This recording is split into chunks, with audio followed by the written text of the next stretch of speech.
despite our technical difficulties. So the time is 5:31 p.m. I would like to call our special legislative session to order. Mr. Truesdale, could you please call the roll? Ms. Davis. Present. Just want to make sure. Ms. Green. Mr. Jones. Here. Mr. Lawson. Here. Ms. Rawls. Present. Mr. Rodriguez. Present. Ms. Hill. Present. Thank you. The invocation this evening will be led by Councilwoman Rawls. Thank you, President Hill, and good evening, everyone. I would like us to take a moment of silence, not just for anybody who is going through any hardships at this moment, but also for the family of Shannon Bellamy. So please, let's take a moment of silence. And like I was telling him. Thank you. Thank you, Councilwoman Rawls. I will lead the Pledge of Allegiance if everyone could please stand.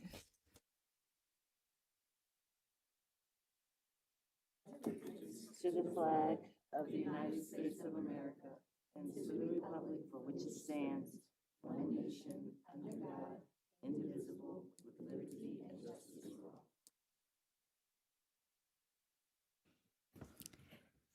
Thank you. For communications this evening, we are joined by our inaugural Legislative Research Assistant Intern, Mr. Sekou Bryant, who will share his summer project presentation. The floor is yours.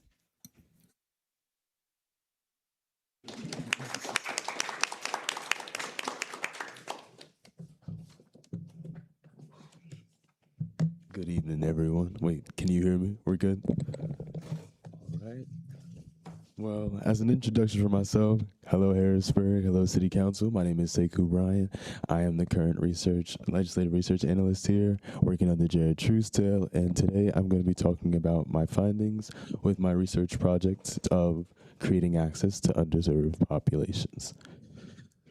You can next slide. So I wanted to give a brief overview because for some people who may not know or wasn't attentive or not necessarily knowing of kind of what I did so far. So on July 14th, I introduced a project idea, or a project idea was introduced to me regarding kind of anything regarding how I can help the city, as well as something that also can be self-serving in a sense, or I'm helping myself, but also helping the community. And I didn't have an idea of what I wanted to do, but I was thinking, why not show it to people or give it to the people? So I did a poll, and through that poll, by a wide margin, the consensus was that we have a large food insecurity issue.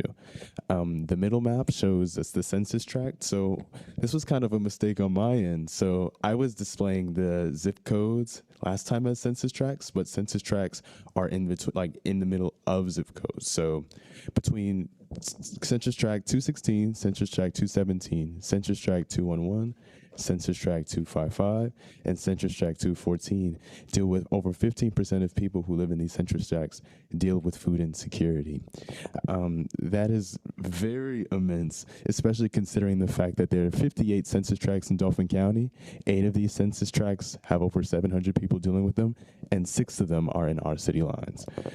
And the next one, the map on the right, I also displayed on my last presentation, and it shows that 6 census tracts deal with populations that deal with heavy food insecurity, while 7% are over the 10% threshold. And I think both maps showcase different parts of Harrisburg, like 17104, 17101, South Harrisburg, and Allison Hill, that are deeply affected by food insecurity. But these maps show that the experiences, qualitatively, our experiences, and quantitatively, the numbers show that food scarcity is something that we as a community deal with and should be tackling.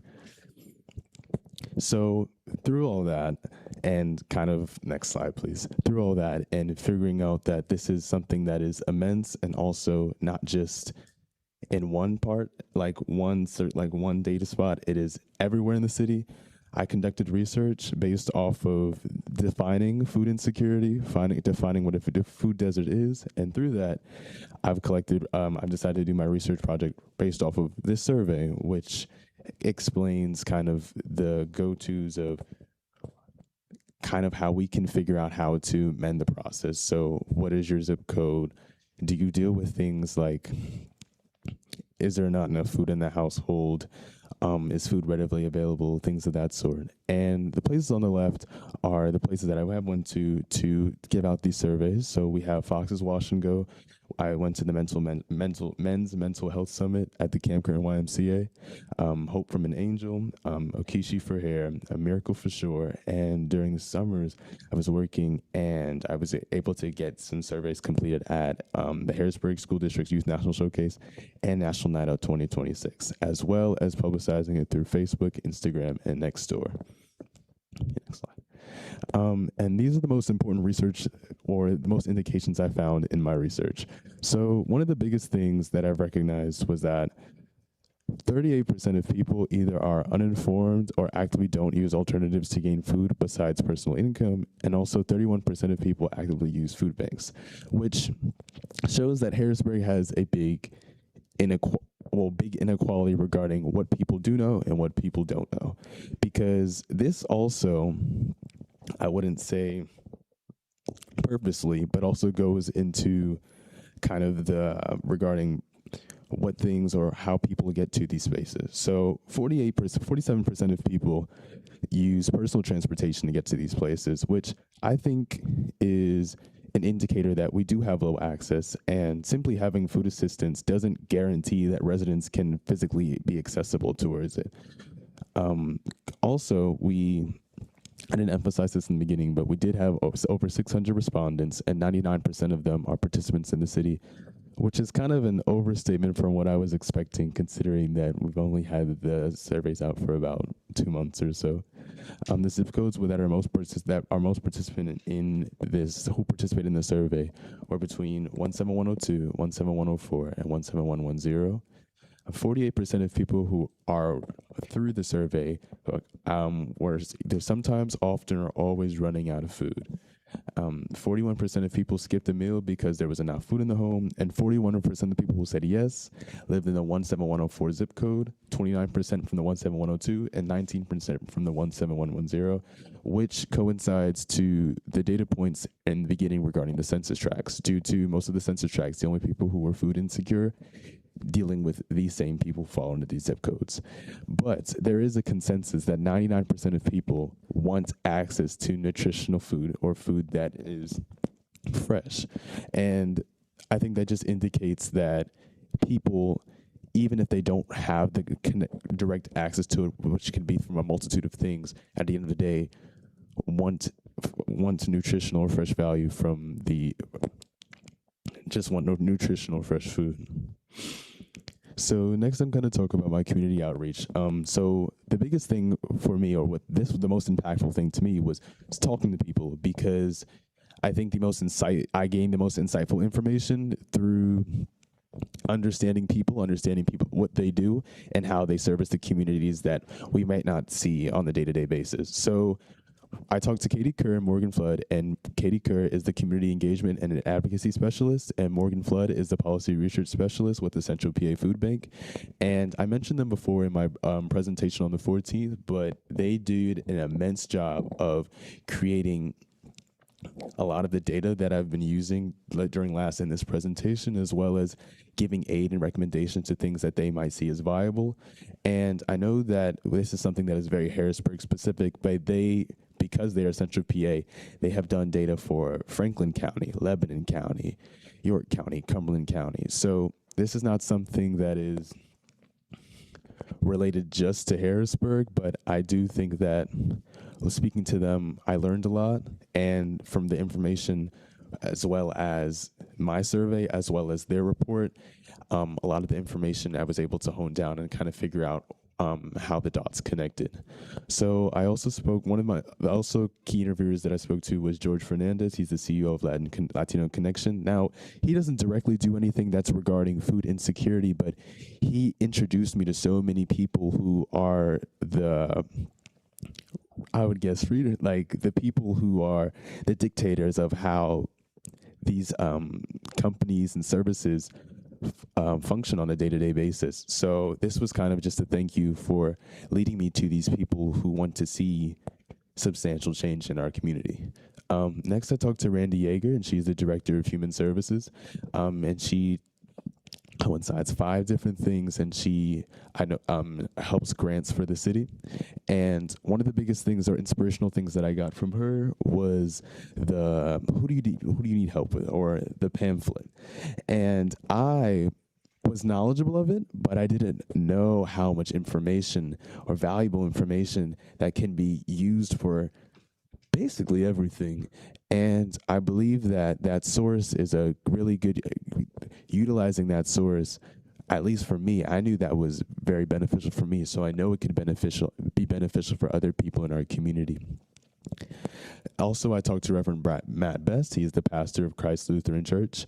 And through him, I think the biggest thing he also don't make sure I want to mention this, also offers free health clinics with Penn State, and they do things with immediate health needs such as high blood pressure, diabetes, and also personalized attentions from dedicated nurses who work with Penn State. And I believe that this was important because as much as my topic or my presentation or my project was about food insecurity, I really am attentive or became recognized, or I'll say I recognized how interlinked everything is.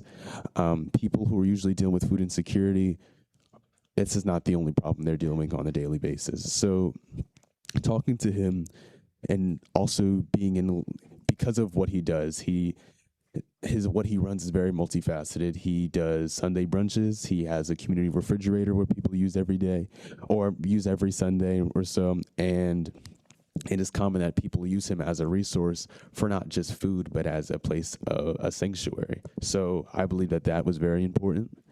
And it was something that I took to heart for my presentation. And finally, one of my biggest key interviewers was Kristen Herman, who is the executive director of Downtown Daily Bread. And she services mostly Harrisburg, but can service people from Dauphin County, maybe Cumberland County.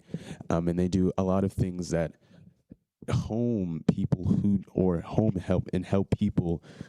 are dealing with food insecurity, or what I also will be talking about later, people who will use a lot of their financial or use their money for things specifically regarding their home or utilities or their car, not necessarily food.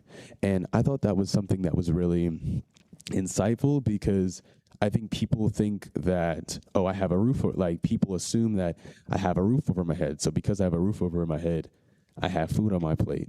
And she talked very heavily that is not always the case. Some people you have to use all of their money to their living space. And that was something that also I had to re-recognize, because I think a lot of times that we as people, or something that's not something that I usually have to deal with or ever have to deal with, can become privileged or can have a privileged mindset, and to always just be attentive of kind of what people are dealing with, and also how to help these people. Next slide. One thing I wanted to make this very important to anybody who is watching, who may be struggling with food insecurity. The spaces that follow your zip code of what food pantries, food gardens, community refrigerators that would be of assistance for you. And I got the suppliers from these 2 places. So Ms. Yeager offered with the Where Do You Go Where You Need Hope book, and as well as Vivery, which was given through the Central Pay Food Bank with Morgan Flood and Katie Kerr. And this Vivery, this can be used by anyone, and it is in your house from walking distance. And I believe that is very important, and I just wanted to make it these spaces or these programs more knowledgeable. So next, these are my proposals, recommendations, initiatives, whatever you may have it. So my first one is regarding the webpage of the community resources. And for lack of better words, they're just too outdated for anyone who may be foreign to the city or foreign on, I guess, what services we do provide. I checked it this morning, and the Where Do You Go Where You Need Help book is outdated, and there are currently five food services that are on the website that either aren't in use or aren't completely updated. And 50% of the programs on the 2026 list are not in Harrisburg city limits. And I wanted to emphasize that, yes, we have people who are able to drive 5, 10, 15 minutes away to get to the grocery store. But as you can see through my research, or at least what I've seen through my research, that over 50% of people don't use a car or don't have personal transportation. So I feel like it would not be smart to kind of put it or emphasize it as the same levels as programs that we do have in the city that are of walking distance, that are public transportation isn't seen as such a con, if that makes sense. And I wouldn't say get rid of or completely like diminish these or spaces that are 10, 15, 20 minutes away, because there are percentages of people who do use public transportation. And because of that, I think the drive is not seen as such a dismal task. And some people still, and at the end of the day, people just need to know. So I wouldn't say that to get rid of them, but I would say to emphasize what things that we have in the city. The next thing I want to talk about is the volunteer bank. So this is something similar that we have that is already implemented already, but I do know from interviewing, or what I've gotten from interviewing, is that there are people who want to see this problem be dismantled as much as humanly possible. And I think putting a space where you can kind of check off like where exactly you would want to do something, where exactly you would like to help or aid is something, and to the point where it's consistent, will have better outreach in how to gain these problems, how to get these problems, but also this will help communication on where exactly to go and what spaces to be in, how to help people in need. So the next thing we'll be talking about is engaging in face-to-face communication, so people are more knowledgeable about the food services that we provide. And I gained this from my survey itself. 81% of my surveys were hard copies. I would say the digital copies were, the digital versions I thought would be more successful, but I believed that the hard copies were much more successful, much more fruitful, maybe because, and not even maybe, it's due to the fact that you are speaking person to person, you are conversing, you're hearing someone's story, you're hearing someone's livelihood. So I think hearing people out is one of the biggest things to how communities improve and transform. And I believe putting that in, I wouldn't, maybe not first, but having that constantly in consideration will have more people entrusting the city council in what you guys do and how you can aid. This could include putting it in spaces, or putting these programs in spaces to where they're accessible. So this could be, and also putting things like their zip codes, their hours, their eligibility, and direct contact on who they need to speak to get the things that they want. And this can be put on citywide bulletin boards, but near bus stations, libraries, cities, in the schools, community centers, clinics, just spaces where there's heavy foot traffic, where people can see it. This is kind of more of an initiative, more so than a proposal or a recommendation. And this is that there'd be a city supported system that would connect city residents with local food pantries, community community organizers, so that food can be redirected to people who are dealing with food insecurity instead of being discarded. And the reason why I kind of thought of this was due to the fact of when I spoke to directly the people who were aiding in food, they were very cognizant about who else was aiding food in the area. When I spoke to Matt Best, he named 3 other services that help do the same thing that he does, which concluded for me that this isn't a competition. People truly want to help other people. So my thought process was, if these individuals would not mind helping, that not only will there could be a conclusion of helping or gaining food for these local food pantries, I think it'll just also help gaining community that we could always improve on. The next thing I want to talk about is utilization of the ESG or grant money, which is enhancing the capacity of current charitable organizations that are already servicing the Harrisburg population. So the ESG is allowed to be used for homeless prevention or stability or homeless stability. And this kind of goes back to what I was saying July 1st in this presentation regarding 68% of people putting their money that they earned through rent, utilities, gas, or medical needs. So due to, if you put this money on the ESG, or if this is completed, it would promote stability, and it also can the money that they can serve, or the money that they're able to gain, will be able to be accessed directly to food, so that food isn't seen as so sacrificial. And the last one I'll be talking about is the enhanced utilization of the government programs, specifically in 17104. I think we're hearing this zip code a lot here, like very currently, all like throughout my presentation.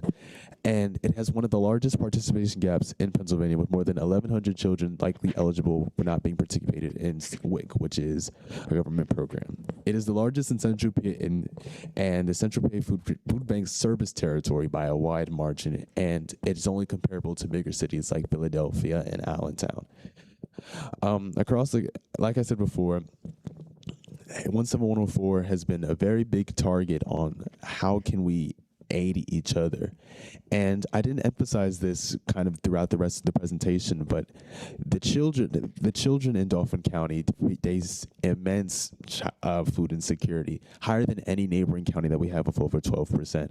So I'm not exactly sure what yet, but finding or enhancing and engaging people to utilize not only WIC or SNAP participation, but 17104 had the highest amount of food pantries that are partnered with the Central PA Food Bank and Vivery. So just that shows that people aren't knowledgeable, because there are multiple reasons to why people may not trust the systems that are already being shown, but at the same time, we can't say that people don't know. So this also just kind of also improves that we should be more cognizant of 17104 and how we can gain and how we can help them. But I will say that surveys, even though this is my internship and my internship is concluding this week, the continuation of surveys and data are still being completed. I believe that this is an issue that is ongoing, and I feel like it would be a disservice to kind of just stop the wanting and aiding of this cause just because my internship is over. With the continuation of your help and experiences, there is an idea of a storefront of fresh food and vegetables being able to be in Harrisburg. So because of that, and not even just that, just being able to aid our community through just experiences, and also just talking to people and letting people, their voices be heard. These are my emails, and if you would like to speak to me, those are my emails. And at the end of the last slide. And this is a thank you for my experience being here. I like to thank Jared Truesdale and Cedric Humphrey for aiding me and guiding me through what is like being behind the scenes. I like to thank the City Council for what you do and being able to help me with this position. And like I said before, be the change that you want to see.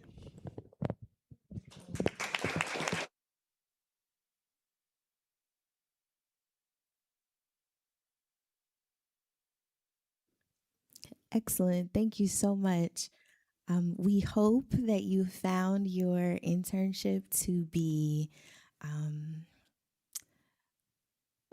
a valuable use of your time, really. We appreciate your research. We will take heed to the recommendations that we can assist in implementing and share those that we can't.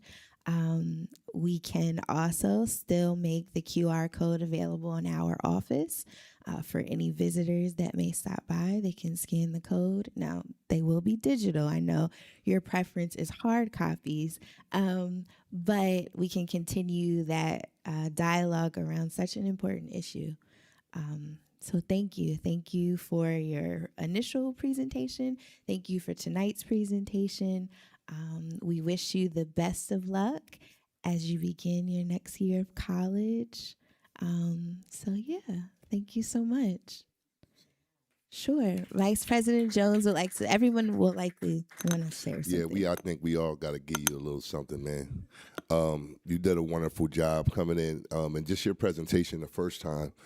I was kind of taken aback. Not that I doubted your intelligence or your ability to put something like this together, but you're very mild-mannered. So when you speak and presenting this, it makes sense. You're not all over the place.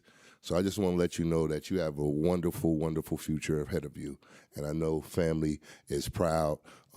You're my family now, so I'm proud of you. I think we all share those sentiments, man. But listen, go show the world who you are, my brother. All right?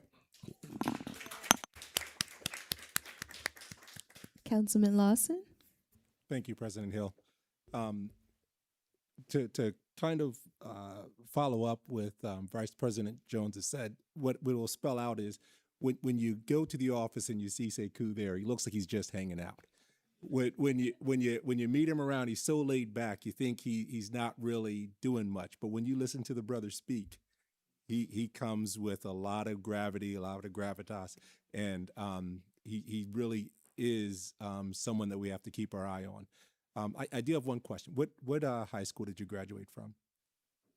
I graduated from Harrisburg High School. What was that again? Harrisburg High School, class All of 25. Thank you. From time to time, I get people who say that there's no path to excellence through Harrisburg High School, and I try to tell them that we have great examples that we see every day. So we applaud you for being that example and putting that on display for the residents of Harrisburg. The information that you provided today, people could say in a sense that they already knew of a problem within the city, but without data, there's nothing that we can do about that.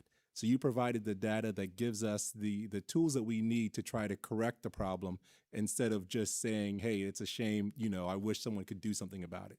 You provided the tools, you yourself, a non-elected person, a person who is not being paid a huge salary to be here. You took it on yourself to address a chronic issue in the city and provide a blueprint to help us work to improve that. So it's very impressive as President Jones, as Vice President Jones, and maybe he'll be president. But as Vice President Jones has said, we're just can't wait to see, the great things that you're going to do. So we'll keep an eye on you. Thank you again for making us proud.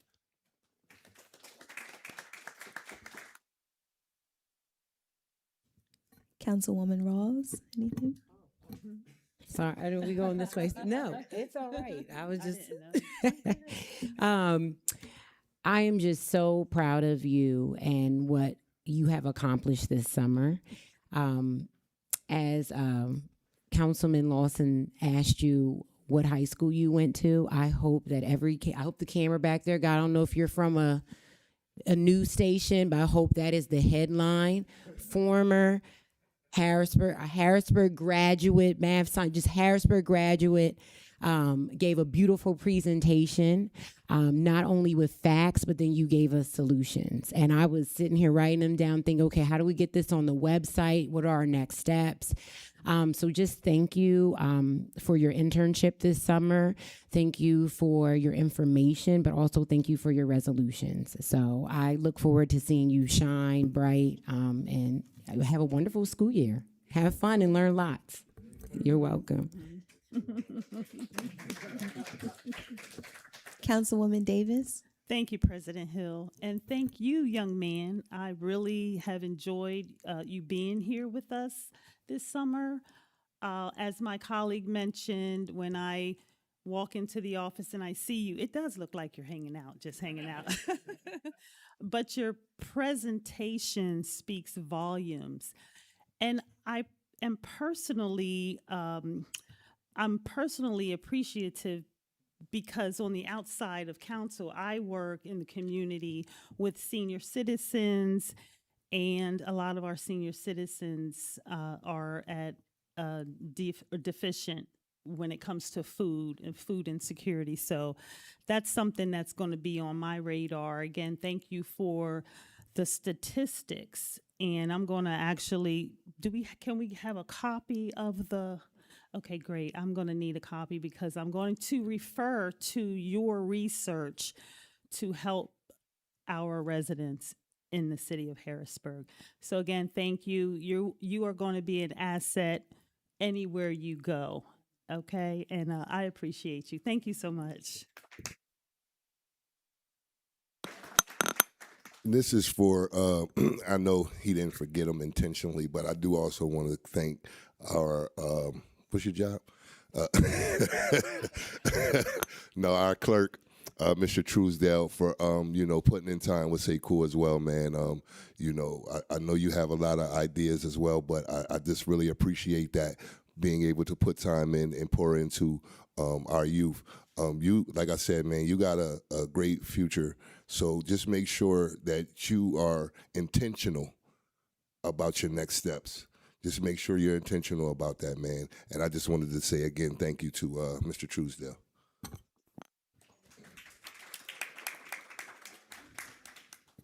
Thank you. We do have two council members that are participating virtually.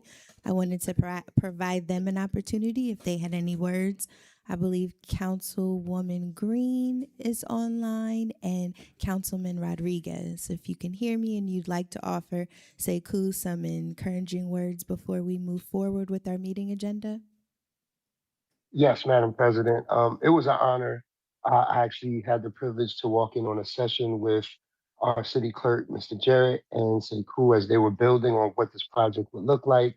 And I was able to give some insight and just to see how he executed and moved all the way through. I couldn't be, more prouder of the young man. Thank you, Jarrett, for the work you've done. And I'm sure Said played a role. So just thank you to everyone. And I'm so overjoyed that this is going to be an inaugural position and we'll be able to get insight from great young minds such as Sekou. So keep up the great work, young man. And it's just amazing to see how you moved and grooved this summer. So thank you.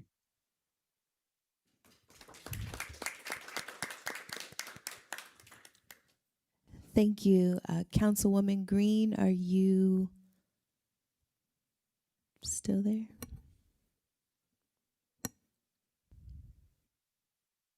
Okay, I don't see her. Okay.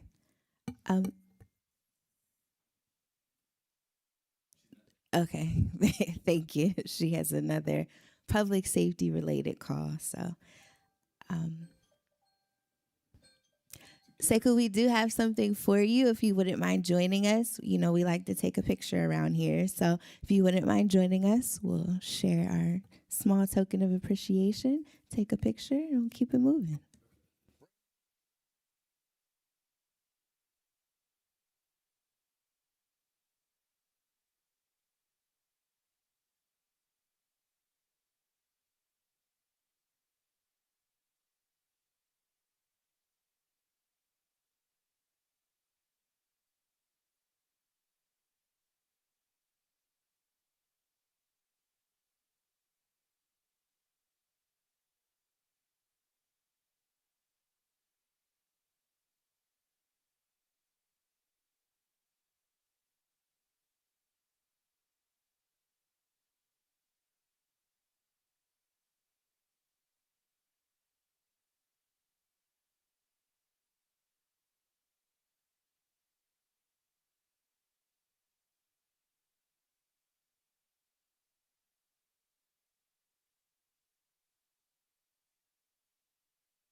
Sekou, one last question. Do you mind if we make your presentations available for members of the public and residents to view on eCodes online? Okay, thank you. Okay, we will move forward with our meeting agenda. Next, we have courtesy of the floor. So just a few housekeeping notes before we begin. You will have 4 minutes to share your comments if you're interested in offering any. Mr. Truesdale has added a timer to the screen for your reference. Please state your name and your address for the meeting record. If you don't feel comfortable sharing your address, please share the vicinity in which you live within the city. And I will begin to my right. Is there anyone that would like to offer public comment? Okay, seeing and hearing no one. Anyone in the middle section? Seeing and hearing no one. Anyone to my left? Yes. You don't have to, but you still have to provide your address for the meeting record. You would like to? Okay, please come to the microphone and state your name and your address for the meeting record.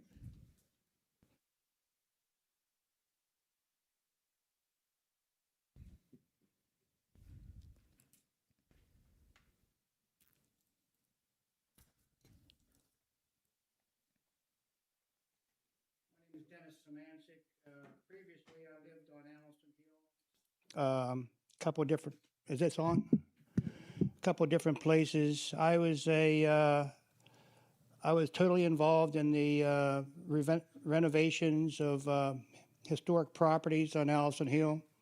I got the designation approved for the Mount Pleasant Historic District. I was gung ho. I moved there in 1983. The house that I'm talking about tonight, I renovated in 1988 to historic standards. I got a partial grant from the city. At the time, it had to stay rental property for 25 years, which it did. Unbeknownst to me, my life was going to change dramatically because after renovating that property and a couple other things, my marriage was being dissolved. So I had a really lot of problems. I had to dissolve a lot of partnerships with my my partners that I had, and in light of the divorce and the custody, I moved out of the city with the possibility of gaining my custody of my children. That didn't work out, but that's the reason I moved out. And I have two properties left in the city. The property I'm talking about right now is 1168 Mulberry Street. It's at the corner of Summit and Mulberry, right across from Crescent, right across from the big apartment buildings that was built for low to middle income housing, which took up a lot of parking in the neighborhood. The guy who bought the property at 1168 Mulberry Street, which was appraised in 2004 for $70,000. According to the records at the city, at the Dauphin County, it was a questionable sale from this guy by the name of Daniel Boyle. He bought it for $1,500 from a tax sale.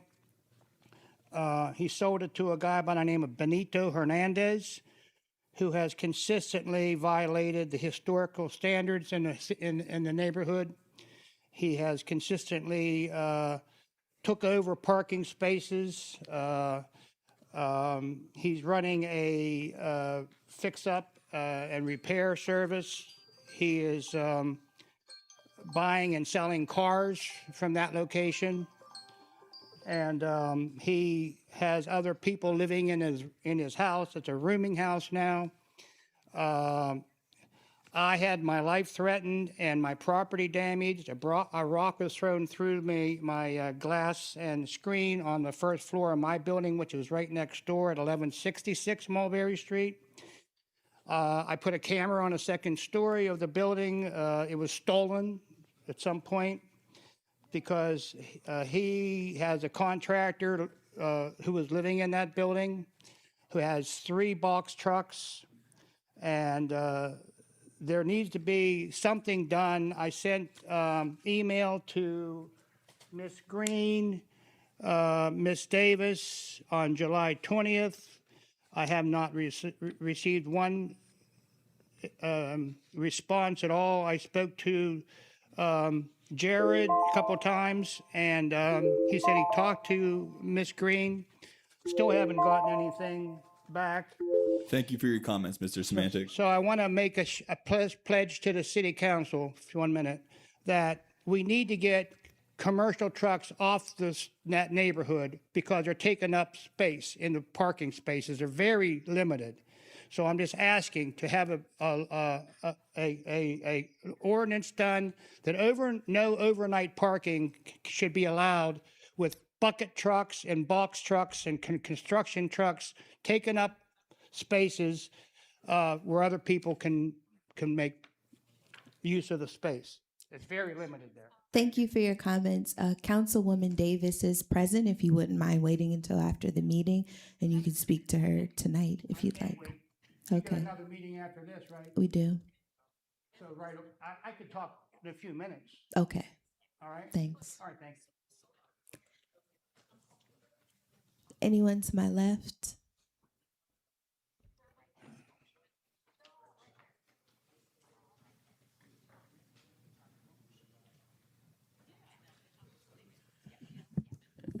Good evening, City Council, Council President, Louis Butts, Midtown.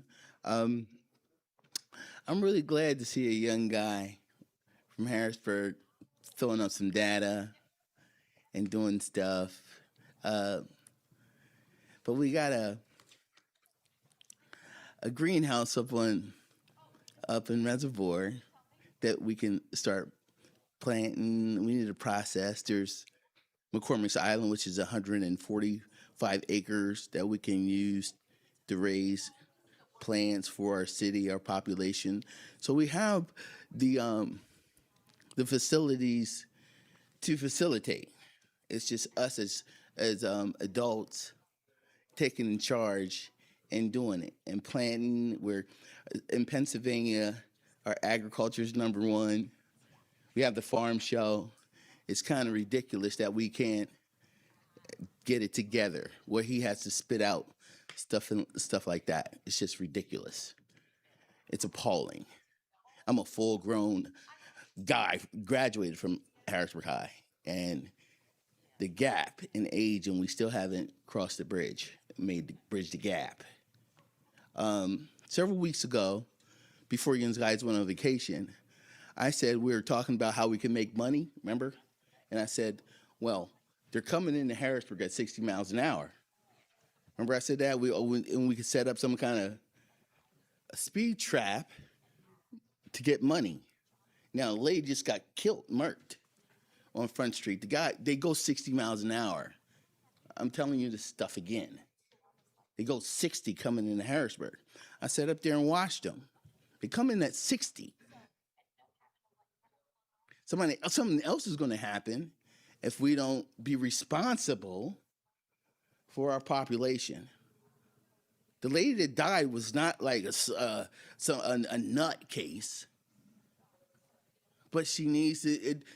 We have parameters, and we have to make sure our borders are controlled. Right now, between our Susquehanna Township and Harrisburg, it's non-existent. We don't have anybody. We don't know. Nobody is standing and making sure people go 35.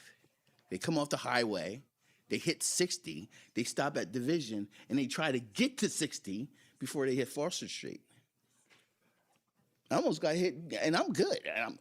They're not going to get me. They're not going to get me. But it's not about me. It's not about me. She was a biochemist. Emphasis on she. because I know women. She was a biochemist. Okay, she was smart. She still got murked. Stop it. We got to do a little bit better. I put a proposal together. I'm from Harrisburg. I graduated from Harrisburg. I appreciate what you do, but we need more farming. We need more technology to feed our people, not outside 104, inside 104. I get it. But when you're coming down Front Street, we got to stop it. Now, I'm good enough to run a task force to stop this. If the mayor doesn't want to do it, I can do it myself. I'm not a felon. I'm a good guy. And what we need is to slow the people down by fines, and then we can actually add special extra fines to supply money for a baseball league. We're doing all this baseball, we're doing all this freaking fixing up the fields, but we don't have 12 kids in the city that we can dress up to play baseball against Susquehanna Township, Red Lion, all those other teams. It's weird. It's weird. But we need to do something. I put something together. We could talk about it, and we got to be about it. Thank you. Thank you, Trust. I appreciate it. Good job, kid. Thank you. We will move forward with our meeting agenda. We have one resolution for consideration this evening. That's Resolution 59 of 2026. Mr. Truesdale, could you please read it into the record? Resolution 59, 2026, a resolution approving the 2026 Annual Action Plan for the City of Harrisburg for the Community Development Block Grant, Home Investment Partnerships, and Emergency Solutions Grant programs. Thank you.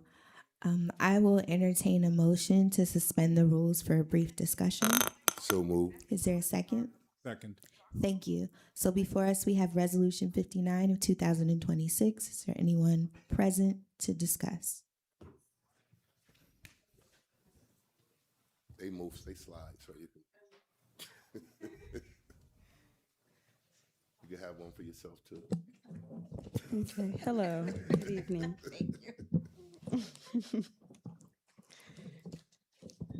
Good evening. If you don't mind introducing yourselves, please.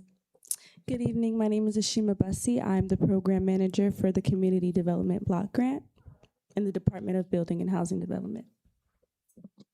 Good evening. My name is Patrice Dawkins, and I am the program manager of Home Development, Home ARP, and ESG. Thank you. You're welcome. I just have one question. I know we were in the midst of a public comment period. So could you please review that time period, and could you share if any public comments were received? Yes. So we received some comments. The public comment period was from, I believe, July 1st to the 30th, if I'm not mistaken, that entire month. And we had a few questions. The first question was, when will the application process begin for CDBG? And we explained that for the 2026 CDBG allocation, within the city for sub-recipients, we have decided to go in a different direction for infrastructure projects and things of that nature. So there won't be any application process. Another person asks how will the public be informed regarding the CDBG application process and application process, I should say. And we explained there will be no announcements. There was another question, how are you creating a new application to go with the CDBG and home? Are you creating a new application to go with the CDBG and home programs? And we explained to them again. It was just kind of repetitive questions. I don't know if you guys want me to go through all of them. We had sent an email of these, but yeah, we just explained that we're not moving forward with that application process and that they can find information related to the home program and other programs on the city website under the DBHD. And yeah, that was basically where what all the questions were about. So since you aren't reading all of the questions, Should I read all of the how questions? many comments were received in total? It's 1, 2, 3, 4, 5, 6 of them. 6 comments Yeah. over the course of the month of July, basically. Yes. Okay. If I'm not mistaken, it was the month of July specifically. Yeah. Okay. Mhm. And the primary response was for the 2026 year, the city will be utilizing the CDBG block grant funding for infrastructure projects. Yes. That's correct. Okay. I don't have any other questions. I just really wanted to review and determine if any comments were received. I know we haven't had any in recent years, so I was happy to learn that people inquired about something, so that's a good thing. I will open the floor to my colleagues who may have some additional questions. I'd like to begin with Councilman Lawson, our Community and Economic Development Committee Chair. Thank you, President Hill.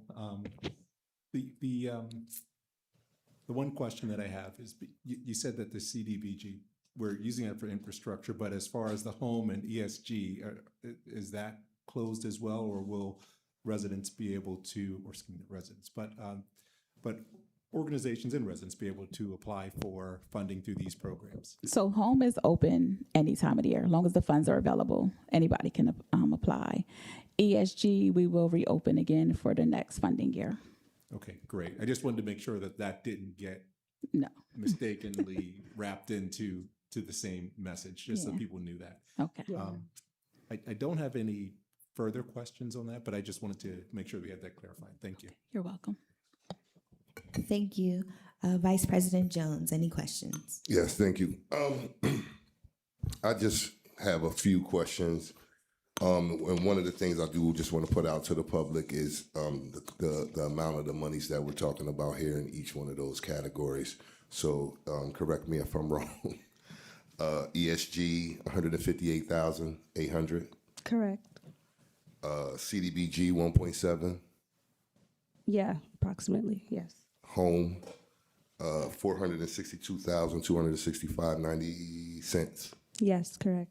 All right. So, being that there was a pivot from what CDBG used to be utilized for, are there any specific projects that the city is currently working on, or targeted infrastructure projects that we can be looking forward to? Well, yeah, there are many infrastructure projects that the city is looking forward to, incorporating cameras in certain areas, street lights, improving sidewalks, ADA accessibility, community parks and facilities and things of that nature. We have been in contact with department heads, trying to figure out what projects are priorities. So, but first we're really focused on getting the approval to even move forward with the money and in that manner. So. Okay, my next question would be for ESG. Pretty much it's the same line of questioning. Has anyone identified any agencies or organizations that serve the unhoused population? Is there a metric in place to determine who is doing what and if they're effective or not? Yes, that would be through CASH. CASH gets all the totals around the county, the city, of who's unhoused, if they're children, youth, and adults. So they all coordinate through CASH, which is Randy Yeager and Denise Hill. Last thing, with this great presentation we had from Mr. Sekou, I would like to know, is there a plan to utilize some of the ESG funding for some of our charitable organizations, for like food banks or anything, to help with relief of some of the groceries? Because most people today would spend $200-300 on groceries, and as he said in his presentation, it's a choice between that or electric bill or a housing bill. So are there any intentions or any plans for some of those dollars to go in that direction? That is something I can take back. Well, we do have Civitas on the line as well. Maybe they can answer if that is something that we can do with those type of funds moving forward. Yeah, and the ESG organizations that we fund they focus on, working with those who are homeless, who are dealing with situations where they can't afford food and shelter and things of that nature. So inevitably, finding ways to offer certain resources to people is packed in all of it, but I don't. Yeah, so, I don't know the specifics. and you can use these dollars for that. It's emergency stuff, so you can able to you can use some of those dollars. But the thing is, when you're looking at those organizations, I think when I was reading through the document, I think you guys about 70 different organizations that reach throughout the city that you guys can utilize. But again, my concern is how do we know that they're doing the work? As we've seen over in a lot of places, people are taking funds. I can't say that. Well, are doing doing the other stuff, doing some other stuff with it. So I just want to make sure that we are being no, we are. That's responsible something that with those dollars. Ms. Gloria was stating that moving forward, we will be doing monitoring with the help of Civitas training us, because in the past there was much monitoring going on. Yeah. That's all I have. Thank you. Yeah, you're welcome. Thank you. Could you please share what the acronym of CASH stands for, just for those listening? Where's cash? I didn't bring my stuff. I have it. Capital Area Coalition on Homelessness. Yes, I had it written down. I don't remember all the acronyms. I'm not gonna. It encompasses a lot of the organizations that everyone is familiar with that assist those who are unhoused. Yes. Okay. Yes. Thanks. Councilwoman Rawls, any questions? Thank you, President Hill. I have one question, and I don't know if this is possible. I had a thought when Vice President Jones was speaking, and after Mr. Bryan's presentation, I know one of the issues was fresh food. And I don't know if maybe Civitas can answer this. Are we able to use any of the ESG funds to help the stores within the city that we do have to purchase fresh fruit to put on fruit stands in front of the grocery stores or in their stores? Because that was one thing too. He said fruit stands, which you do see a lot in larger cities such as New York. They're outside, and I think that's what he was gearing towards as well. So I just was wondering if that's possible at all. And I don't know. I'm not sure, but maybe Eric can answer that. But I do know that Wild Heart does the gardens. They have some gardens around the city, and I thought that they give back to the community as well. No, wait, that's through CDBG. Yeah, through CDBG though. Yes, and I think they're particularly in one area. I don't know how far their leaves spread. Right. And I think that's part of the issue too. I think they're concentrated in Allison Hill, and I know we need it throughout the city. So I was just wondering, how do we use as much as we have to get as much done as we can if we know there's an issue, and just seeing if those funds would be possible. I don't want to say anything that's inaccurate, but I do think that the organizations that we will be giving ESG funds to are, again, specific to helping homeless people and things of that nature, giving them resources. I'm sure they can assist in giving them fresh food, but I'm not sure if they can create like a fruit stand or make food openly available for everyone, because they cater specifically to a certain group. But Oh, there we go. Okay, thank you. But I understand what you were getting to. Yeah. Hello, did you hear the question? Yes, I apologize. I don't know that you can see me because this is Eric Chatham with Civitas. We've been the city's consultant for HUD programs for many years at this point. I've been trying to raise my hand. I've added several comments in the chat, but as it relates to food pantry type services, specifically with ESG, those are not eligible. ESG requires that all clients that are served go through what we call coordinated entry, which means they must go to one of the funded agencies that provides services and receive this entry evaluation. To receive any type of assistance They have to be prioritized through the COC's requirements for their risk of homelessness. If they are homeless or if they receive housing related and shelter related assistance, they can also potentially receive short-term utility and food assistance. But establishing a program that simply provides housed individuals and low-income individuals with food assistance is not eligible. I also wanted to provide some clarity as well. I know there's a lot of focus on CDBG no longer funding the nonprofits. CDBG was always and has always been limited to only 15% of the city's allocation to be used to fund nonprofit public service activities. So as the council member was asking about the amount of funding each year and the amount of funding for CDBG, it's not even that amount that could be gone. It's only 15% of our annual allocation. So a very small amount was ever eligible for nonprofit service support. I just want to make that clear. And the city still does provide CDBG funding to support a housing rehab program, which directly benefits low-income homeowners and specifically targeting elderly in our community. Thank you for your explanation and answering that question. I don't have any others. Councilman Rodriguez, do you have any questions? Thank you, Madam President. Actually, the question I did or was going to allude to, Mr. Chatham just did a good job kind of dissolving that, so I have nothing further. Thank you. Thank you. Councilwoman Davis, any questions? Thank you, President Hill. Thank you for being here this evening. Just one question in regards to CCU. With that funding, has there been a waiver for the situation?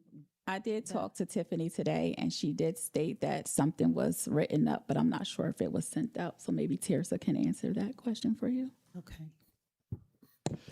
Well, Tiffany is on the line, but we did actually just today, we were in the process of editing the letter to go to the State Ethics Commission to ask if it would be, if there is a waiver so that those monies can continue to be dispersed. But in the meantime, then the money is just going to sit, that will be allocated to CCU? Is that how? Yes, if everything comes back clear, yes. Okay. That's it for me. And if I may, again, for speaking out of turn, in addition to the state ethics, once that feedback, assuming that they approve the funding, the city attorney's office will also have to submit the request for an exception to the conflict of interest through HUD. So we will also pending HUD approval of that funding. Thank you for that information as well. That's it for me. Oh, thank you. I just wanted to clarify that CCU, so that was Miss Gloria's daughter is employed, just for everybody's reference as to what we're talking about. Yes. Okay, thank you. You're welcome. Are there any other questions or comments before we resume our special legislative session? Okay, seeing and hearing none, I will entertain a motion to resume our special legislative session. I make a motion to resume our special legislative session. Thank you. Is there a second? Second. Thank you. So before us, we have Resolution 59 of 2026. Mr. Truesdale, could you please read it one final time? Resolution 59 of 2026, a resolution approving the 2026 Annual Action Plan for the City of Harrisburg for the Community Development Block Grant, Home Investment Partnerships, and Emergency Solutions Grant Programs. Thank you. Council members, are there any final questions, comments, or concerns related to Resolution 59 of 2026? Seeing and hearing none, Mr. Truesdale, could you please call the vote? Ms. Davis, Yes. Ms. Green, Mr. Jones, Yay. Mr. Lawson, I should probably recuse myself as a member of Wild Heart's board. I see that they are listed as a recipient, so I won't vote on this. Ms. Rawls, Yes. Mr. Rodriguez, Yes. Ms. Hill. Yes. Resolution 59 of 2026 passes by a vote of 5-0. Thank you. Council members, is there any old business for discussion? Thank you, guys. Seeing and hearing none, any new business? Okay, seeing and hearing none, the time is 6:37 p.m. I will entertain a motion to adjourn. So move. Is there a second? Second. A second. Thank you. We stand adjourned.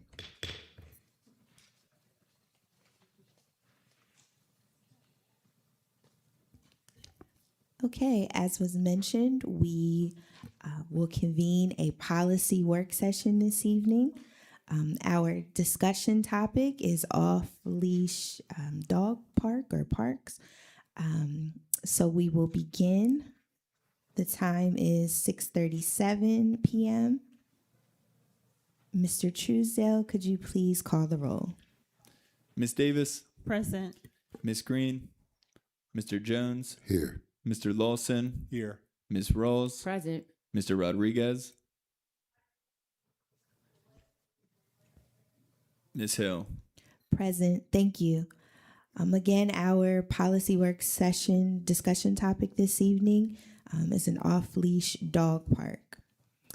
I'd like to begin by inviting Mr. Jeffrey Knight, Planning Director for the City of Harrisburg, to share the criteria for evaluating potential locations.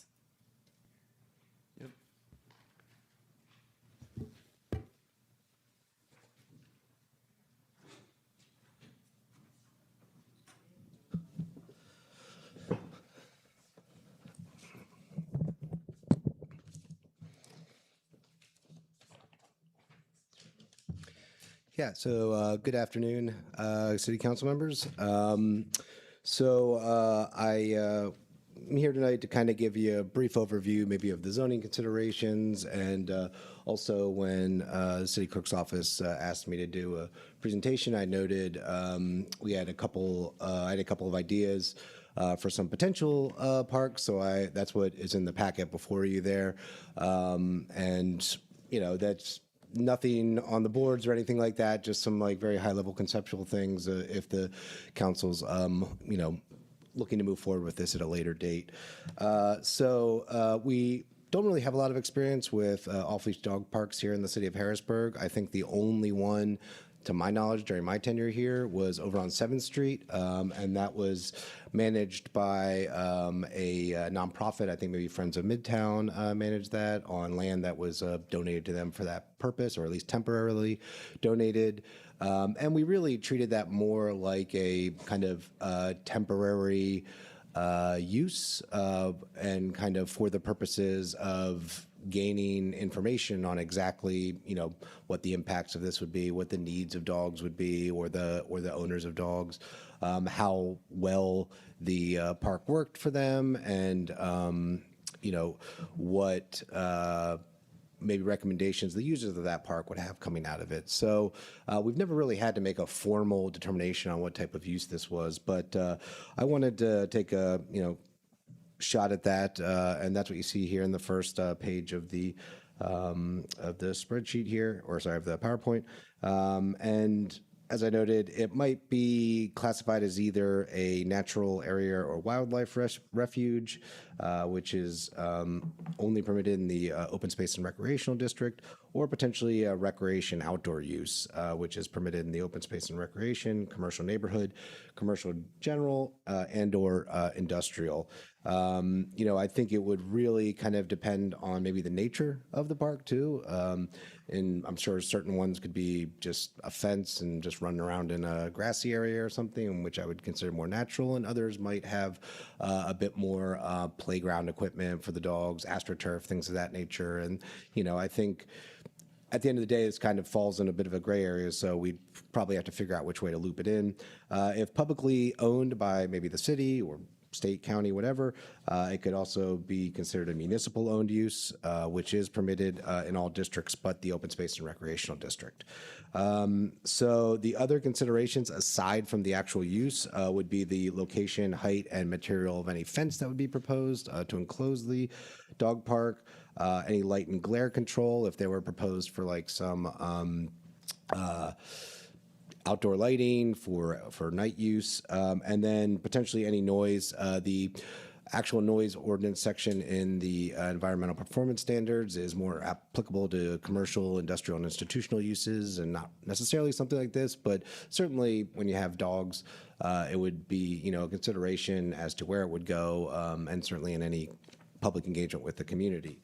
Going on a little bit here, so as I noted, because this issue had come up a couple times over the years, both in different proposals, such as the aforementioned 7th Street Park, as well as during the comprehensive plan process, it's something that the Planning Bureau has been thinking about if and when this issue ever came up and the city decided to move forward with it.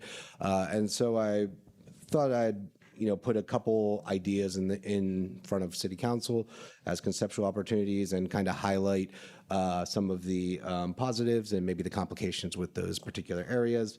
The first one you see there is 2995 North 2nd Street. That is the kind of underutilized and unmaintained baseball field that's adjacent to Italian Lake up there. It's owned by the U.S. Government Naval Center. It's kind of just sitting there. Anybody could probably go in there now, just if you climb the fence and get in there and have your dog run around, we'd obviously fix it up. So the positives are it's within the floodplain, so there are kind of limited alternative uses of this site. It's adjacent to the existing park of Italian Lake. There's minimal current development on site to address, so we're not doing demo or really site cleanup, any kind of stuff like that. It's currently unused, and it's also tax exempt. So, the reservation of this area for a park would not be taking taxable properties off the tax rolls.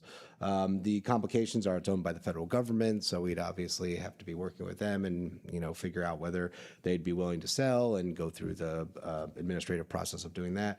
And then the floodplain designation, if we were looking to do anything more than just kind of like a fenced-in field, may require some additional documentation and review requirements. The second area is kind of on the east end of Reservoir Park. So I think this actually had come up, I want to say 7 or 8 years ago, maybe when the initial Reservoir Park planning process came through. There was a proposal for that east side to be enclosed by a fence, possibly to have a construction of a small parking lot for users there. We do have the lot there that's kind of east of the Civil War Museum, and it is kind of close enough to enough people where you might just be able to have people walk there. The site is owned by the city of Harrisburg, so it would already be under our control. The positives are it's within the existing Reservoir Park, no current development. The park enclosure could be as large or as small or any shape we wanted to do because it's just kind of a large field right there. It's currently unused and kind of underutilized, and it's on a sloping hillside with minimal activity. It could generate more resident traffic to the larger park, which is something we're always looking to do with the Chutes and Ladders playground and other efforts in Reservoir Park. And finally, the existing lot is tax exempt. The complications are that it's located within Susquehanna Township, and so I'm not quite sure what the zoning and land development processes would be for doing this project on our property in Susquehanna Township. And the final one is the 52, I want to say, lots on South 15th Street and South 14th Street down in the south side. The properties were formerly, row homes and were taken down as part of the sinkhole work that was done 8 years or so ago. And with the resulting area kind of being a park already, I believe there's some walking paths, a few trees, and a couple park benches there. So it's kind of already functioning in that regard, but during site visits and traveling by the property, never really see a whole lot of people out there. So maybe this is a way to get more residents out to utilize that space. So the positives of this would be the property is currently functioning as a park with benches and walking paths, but minimal activity. There's no current development on site to address. It's an existing underutilized space within a residential neighborhood. It could also potentially be part of the South Harrisburg Choice Neighborhood Plan. That planning process is currently ongoing. And because the properties are all owned by the city of Harrisburg, it would be the existing lot is tax exempt. The complications for this site would be unclear viability due to the sinkhole-prone land. So I'm not sure. I think at one point we had had some conversations about what could go on there, and I think there was a lack of clarity about what could go there, but the existing configuration implies that people are allowed on the property. It's not off limits for whatever reason for the environmental issues, and it would require additional land development and potentially zoning relief actions like street vacation and lot consolidation. So as I said, these are just a few potential alternatives for consideration. I kind of tried to look at something that was all about the same size. These are all 2.3, 2.2, 2.3 acres and kind of equally distributed throughout the city. You know, I think there are some other potential locations if we're talking about along Paxton Creek in the future, as we're looking to develop that corridor, that you could locate a dog park at, but I think this is probably, I would say, maybe the lowest hanging fruit. Sorry, we're having side conversations about potential locations. If it's near a particular neighborhood, then another neighborhood will want one. But I think if there is one, people will go. I think we saw that with the 7th Street location. I remember that very clearly. I had a neighbor at the time that utilized it on a daily basis, and it was fine. So I don't really know what feedback we may have received from that time. I don't know if that's something that Mr. Felty can speak to. He is a board member with Friends of Midtown, but I do know there were plenty of users during that time. And I failed to mention like how we got here as a topic. A dog park has come up during the downtown revitalization, during those meetings, like in every single one, a dog park is requested. So we thought, why not re-engage the conversation and see if it's something that could be feasible for us. Yeah.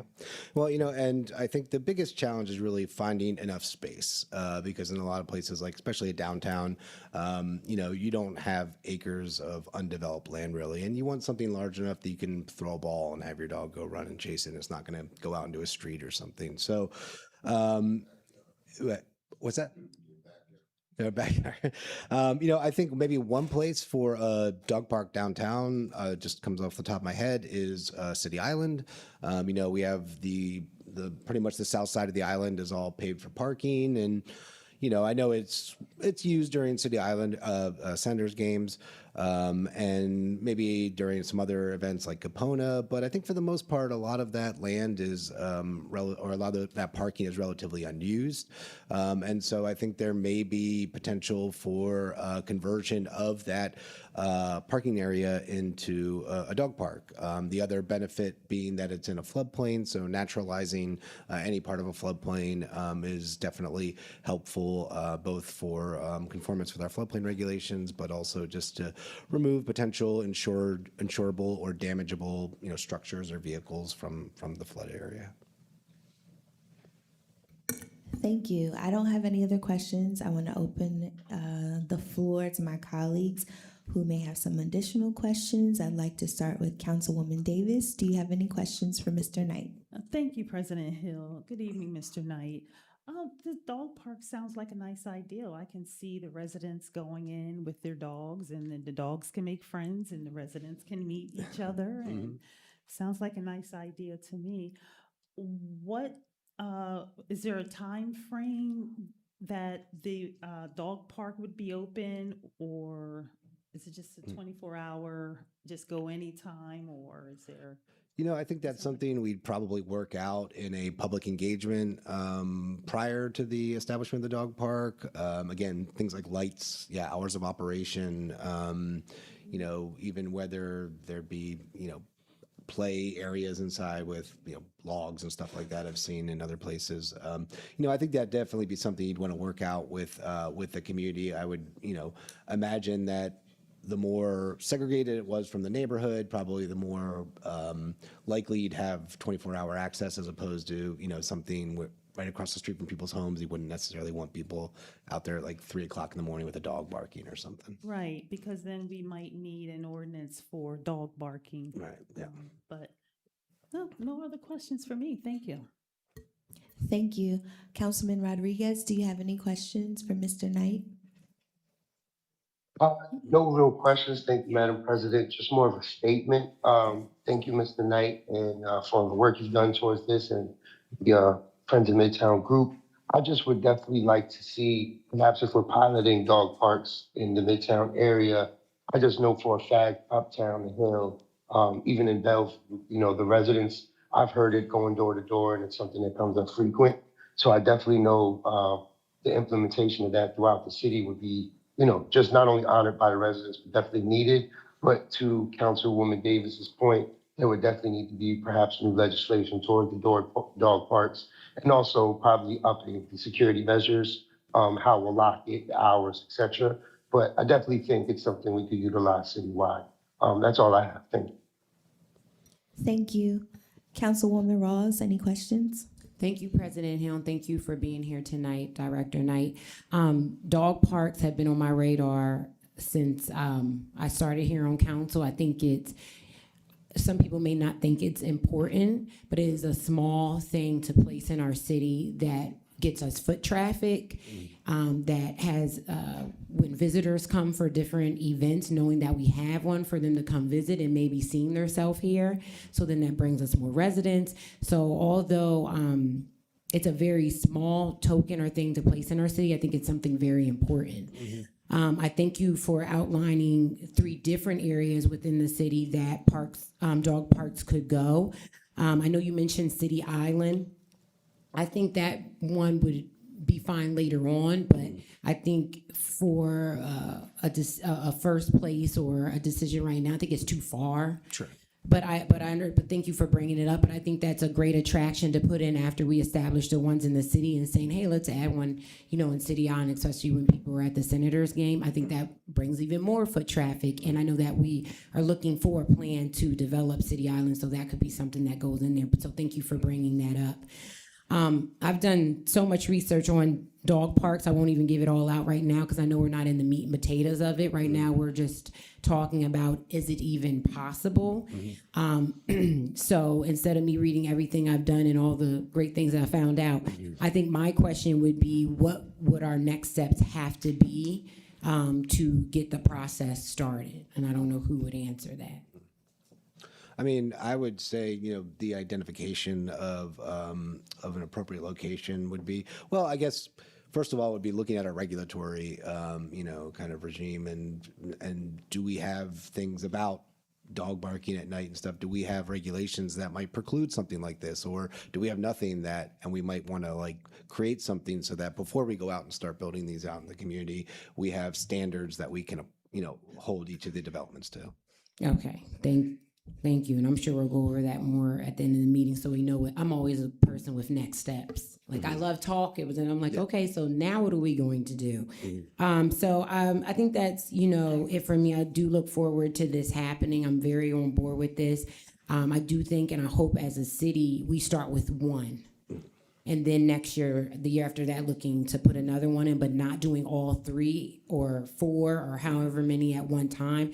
I think starting slow is how you win the race. So I'm definitely looking forward to what comes from this. Thank you very much. That's it for me. Thank you. Vice President Jones, any questions? Yeah, guess not really a question. No dog parks should be in city limits, no. I think we should have one, right? But just looking at some of I'm gonna start backwards and start looking at the complaints and what would be, we would call barriers for why these things won't be able to happen.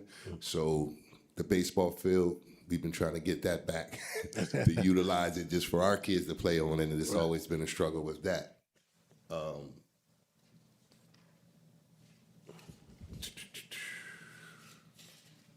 south side is potential with the sinkhole. We don't even know what's going on with the with the land out there. So I think that one would be more complicated than just trying to put something there. And I think again that's too far.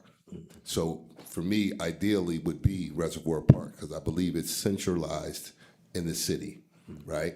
And it's a good place to start. So if you get to, I want to say 13th and State may be the middle of the city of Harrisburg, if I'm correct, right? So you got Reservoir Park right here, and it's a park, and you're looking at regulations. The park it closes at 10. The lights go out. There's already things in place. So to me, I think that's ideal to start. Not to say that we can't find other locations because like I said, if you get one.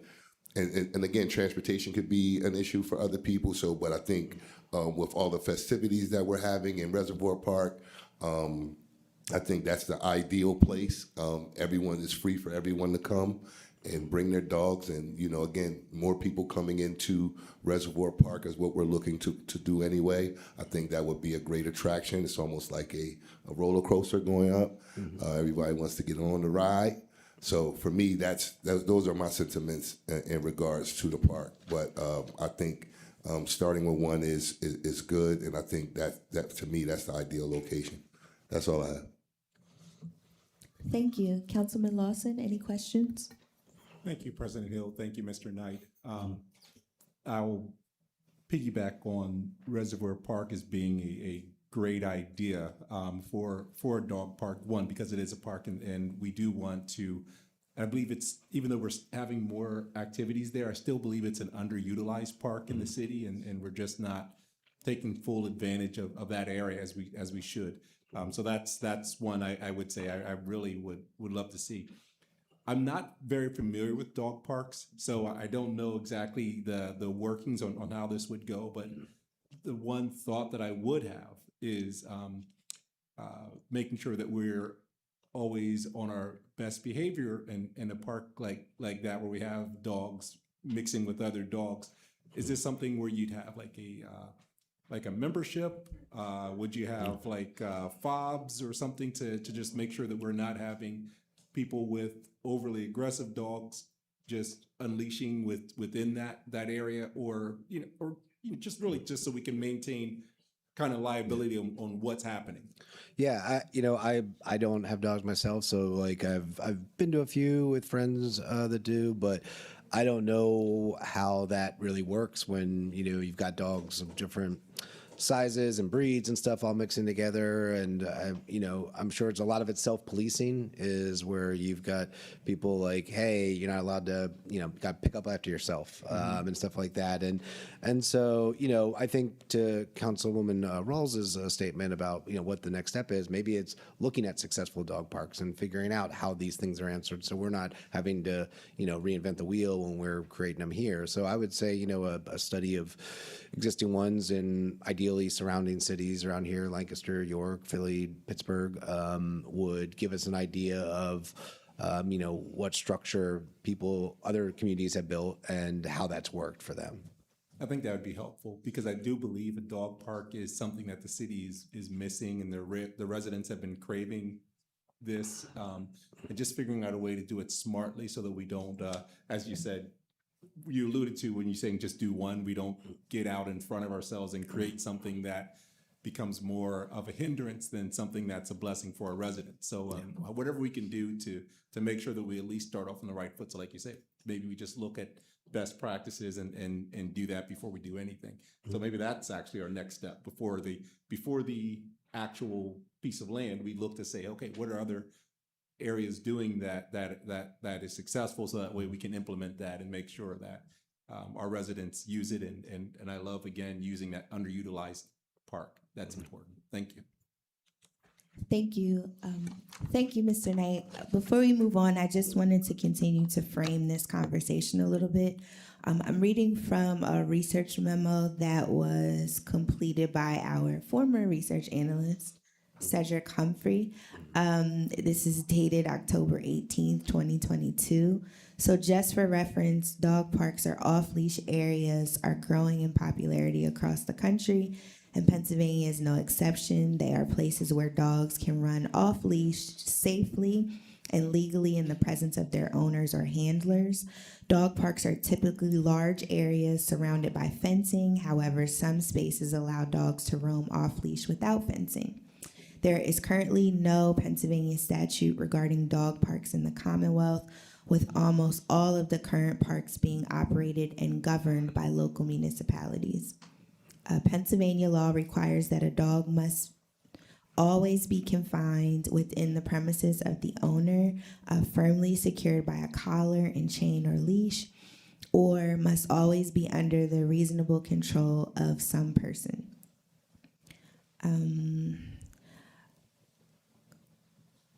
Comparable cities, there are over 60 dog parks across the Commonwealth, with the vast majority being operated by a local municipality or at the county level. While private dog parks do exist, they would have to be first created or approved by a governing body. And then he compiled a list. There were 3 that sort of stood out. The city of Connellsville in Fayette County, the city of Allentown in Lehigh County, and the borough of Bellevue in Allegheny County. And there are some specifics to each of those, but I think we have models. Like, we're not reinventing the wheel. I think it's just a matter of scaling and determining what would be the best fit for the city of Harrisburg. So, thank you. Thank you. Next. Madam President, can I add one thing, please? Sure. Just looking at the last conversations with our Harrisburg Comprehensive Plan, last time that was revised, an off-leash dog park, it ranked as the 5th most popular idea, and that was in the park, open, and civic space categories. And that also led to a temporary dog park in the city, led by the Midtown Group, Friends of Midtown on 7th Street. So I'd be curious to know, like, where do they feel the strengths were, and where were some of the weaknesses, and how we could improve on that pilot. And then even tying around to our discussion we just had in the last session, how can we apply perhaps some CDBG funding to dog parks now that it's going towards infrastructure, if that would even be in the consideration. So I'm just curious about that in totality. But I just was kind of thinking about that and wanted to add that to the conversation. Thank you. Thank you. We will hear from Mr. Sean Felty. He serves as a board member of Friends of Midtown, to discuss community partners and their experience with the 7th Street sort of pilot dog park, if you will. So we will hear from them. Thank you. Awesome. Thank you. In one follow-up, responding to Councilman Lawson's question, so the city of Allentown residents are free and they gain access like automatically. There is a fee of $25 for Lehigh County residents, though. So I think that's something to consider. I know other dog parks out of state, one that I was looking at in a city in Florida, they did have like key fobs for access. Okay, we'll move forward with our meeting agenda. Next, we'll hear from Sasha Ross, Parks and Recreation Deputy Director, and Todd Herbster, Operations Manager, and they will discuss site maintenance and responsibility. It's okay. I'm Sasha Ross, Deputy Director for Parks. When I started looking into it, I'm a dog person. I grew up with dogs all my life. But the daily responsibilities for a dog park will have to be like maintenance. There every day, so waste management, daily inspections, groundskeeping, spraying for fleas and ticks, and they also carry a lot of bacteria, viruses. So that's a concern of ours as well. It's something that you will have to, like, in my head, you will have the key fobs. You will have a profile for each dog that they have their rabies shots and other incidents, like, hey, if they have a warning sign on the dogs. You have to think about cameras and security system and lighting, and if you're going to include plumbing for water access.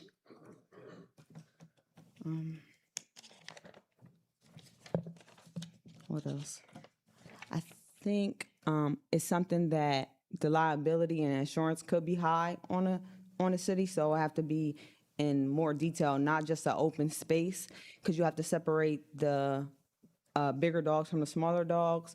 You also have to make sure that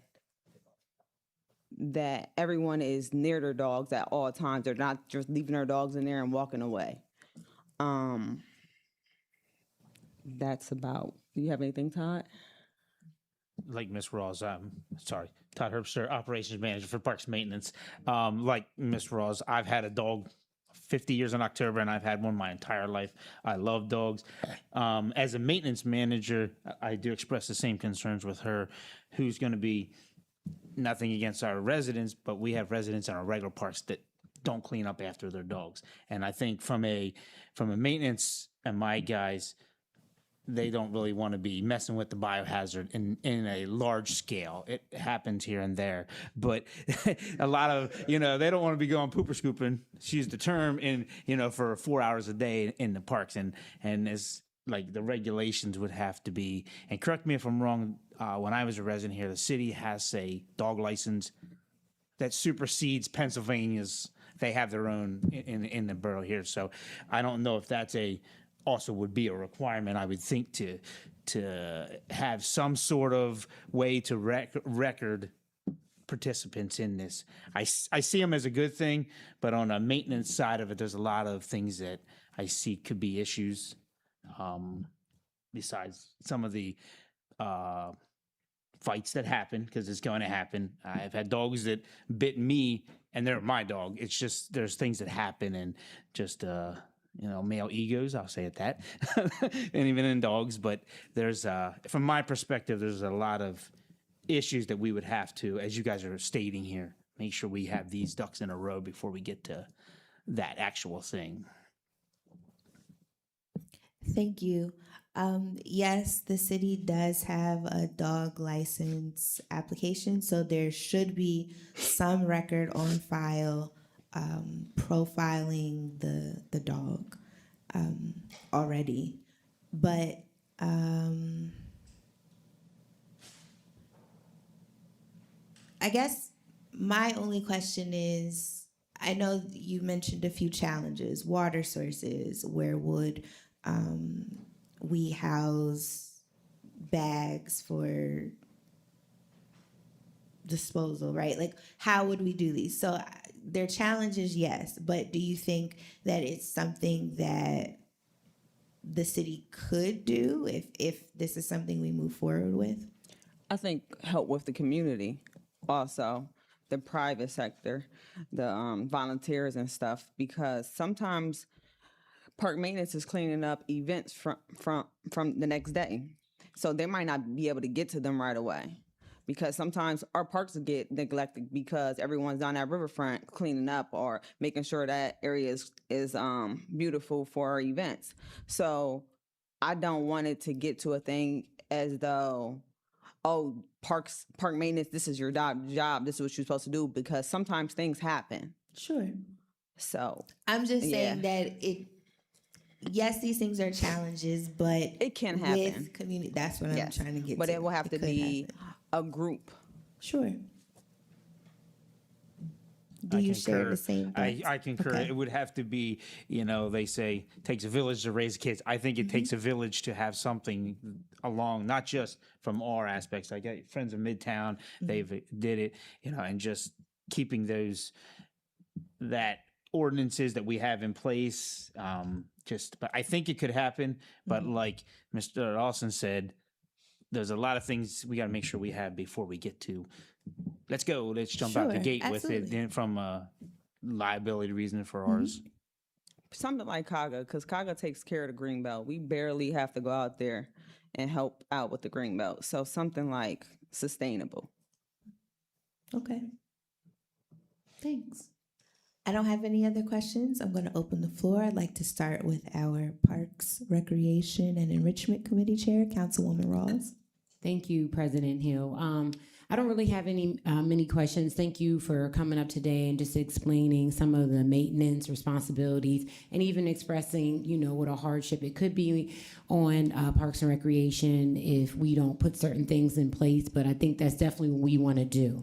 So the same concerns that you all have, we do too. We just know dog parks can work. We know the community wants it. So that's where we get in front of it and say, okay, what do we need to put in place? And we won't get everything at first. Sometimes things come after the fact. We're going to be as proactive as possible, looking at dog parks that are successful, not reinventing the wheel, but putting into place what they have, whether it's signage that says the rules for the parks. We know people will break the rules, but then that's where we have penalties. But that will also help with the cleanup. Seeing what Friends of Midtown already did, that was successful, and being able to implement that within our parks. And as I said before, starting off with one, doing that very well. Even if we just have one in Reservoir for 5 years, and we do our best at that, and then being able to say, okay, now we know what we need to do. Let's add another one. I think that's how we do. We start slow, we start good, and we make sure we're looking at how other ones are successful. But I definitely don't want to put more work on you all. What I want to do is just make sure we're listening to our residents and doing the best we can at this. So I really appreciate your concerns because they were the same as mine. And as I looked up, as I said, I was doing some research, making sure they're safe, there's lighting, there's bags. We don't have to have a water system at first or ever, but if we want to, we can. But just also making sure residents know what the expectation is within the park. So that was it for me. I mostly just had comments, but understand your concerns. Thank you. Councilman Rodriguez, any questions? Thank you, Madam President. Not really a question, just more of a statement. As a dog owner, I understand the importance of making sure our pets are happy, feel welcomed, and have places where they can open up and run and live long, beautiful lives with their families. I'm just curious to see how this would go moving forward, because as I alluded to earlier, it would be phenomenal to see this citywide. Because when you look at other cities, they figured it out. So it's something we may be overcomplicating or just not seeing. But just a reminder, annual license fee will be $12. Multi-year is $20. And then there are a different license for dangerous animals or those that are deemed dangerous animals. That's a $70 fee. And our tax enforcement administrator holds all records for up to 2 years. That could help the city by way of benefiting of bringing more revenue, where we can make it mandated, of course, as most parks do, where your dog actually has to be registered with the city to even have the entrance, as some of my colleagues alluded to as well. So I could see a win-win all the way around. I'm just open for the discussion and seeing how we could really successfully implement it. And it could be something as simple as just having professional gating, responsible dog owners, allowing them in, monitoring, and just letting them run free. There are some that's extravagant with different rides and different obstacles for the dogs, but as a pilot, we don't really need to be that complicated. We can really simplify things and just create an open, safe space that locks during certain hours and ensures that, of course, if you didn't register your dog or your dog's deemed dangerous, then there may be more barriers and challenges there. But thank you all for joining us this evening, and I look forward to seeing this as it moves forward. Thank you. Thank you. Councilwoman Davis, any questions? Thank you, President Hill. Good evening. Thank you for being here this evening. I don't have any questions. Thank you. Vice President Jones, any questions? We're going down the way. No, again, I've just looked at the liability piece, right?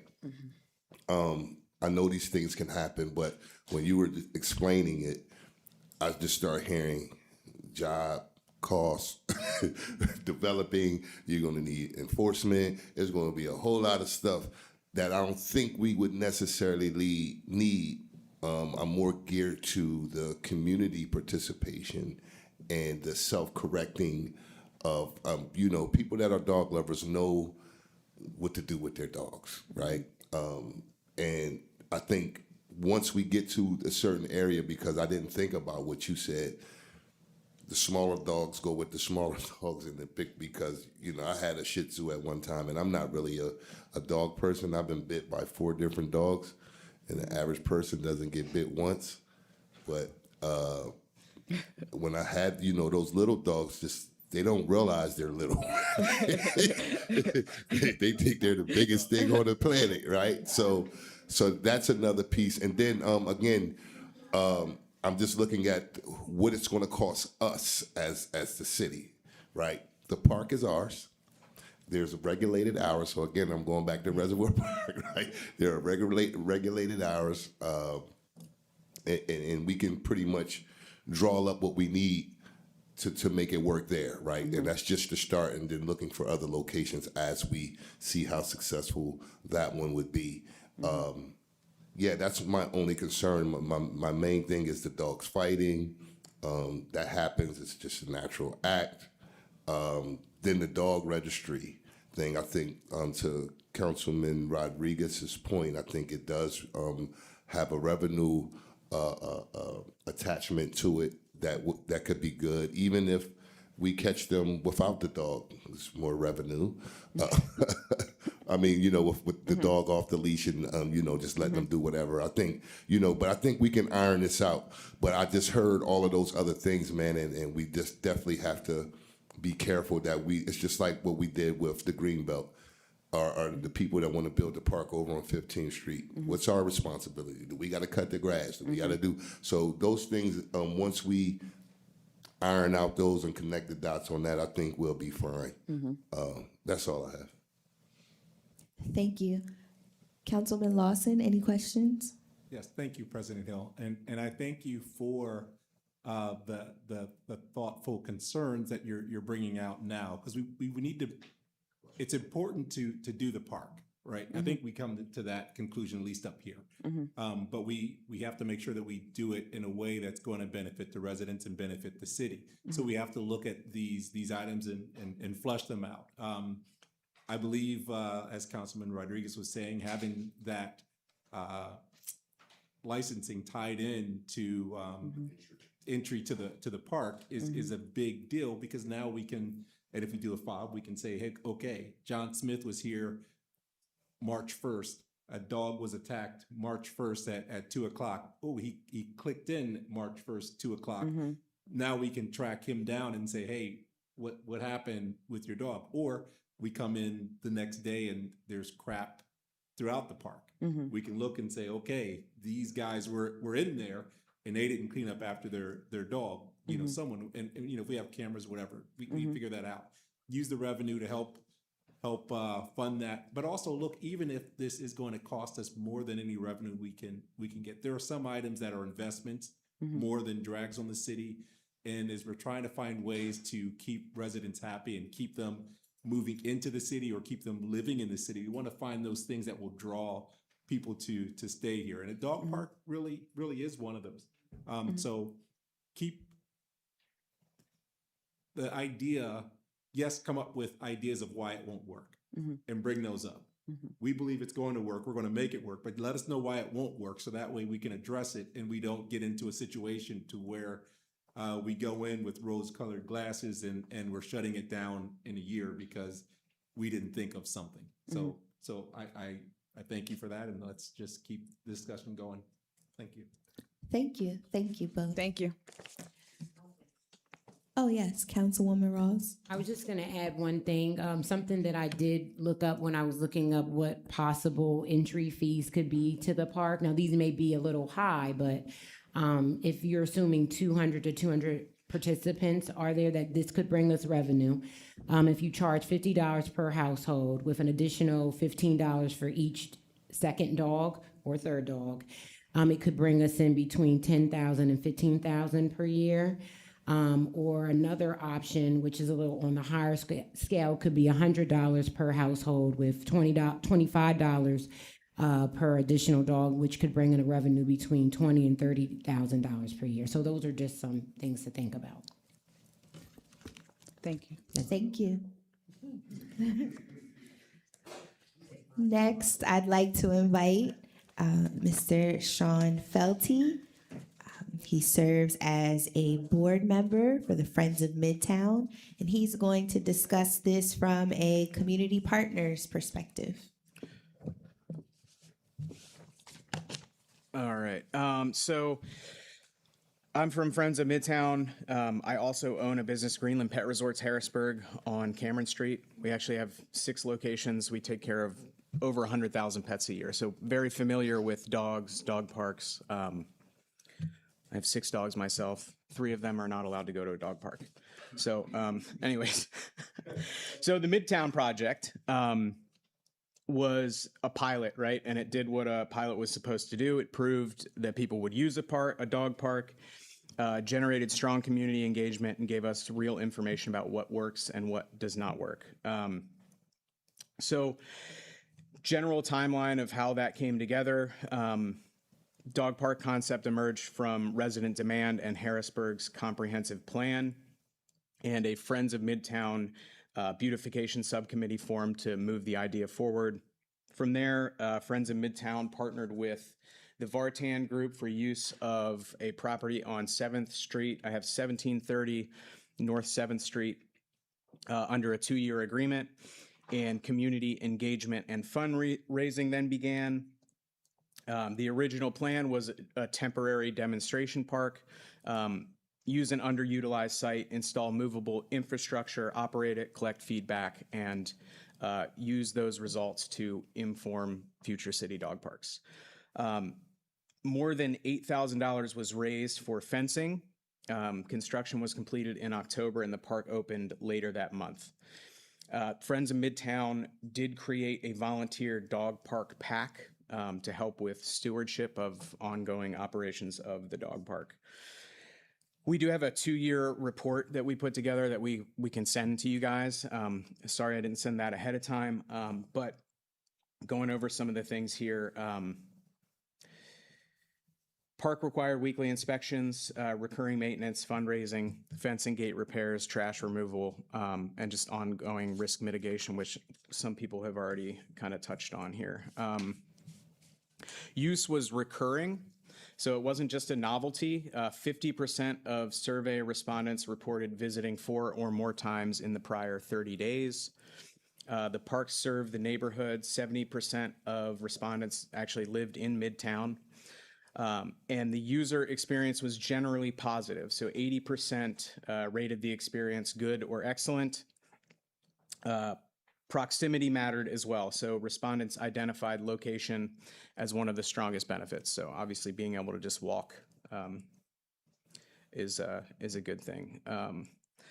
The project also created community engagement, so more than a dozen community events and more than 70 volunteers over a 3-year period. A couple things that we pulled that were just like what the pilot taught us in general. The park was very hard work. It was hard to operate from just an all volunteer organization. Fundraising also was an issue, and I think ultimately what concluded the test was just continuing to need to raise funds for insurance, maintenance, those types of things.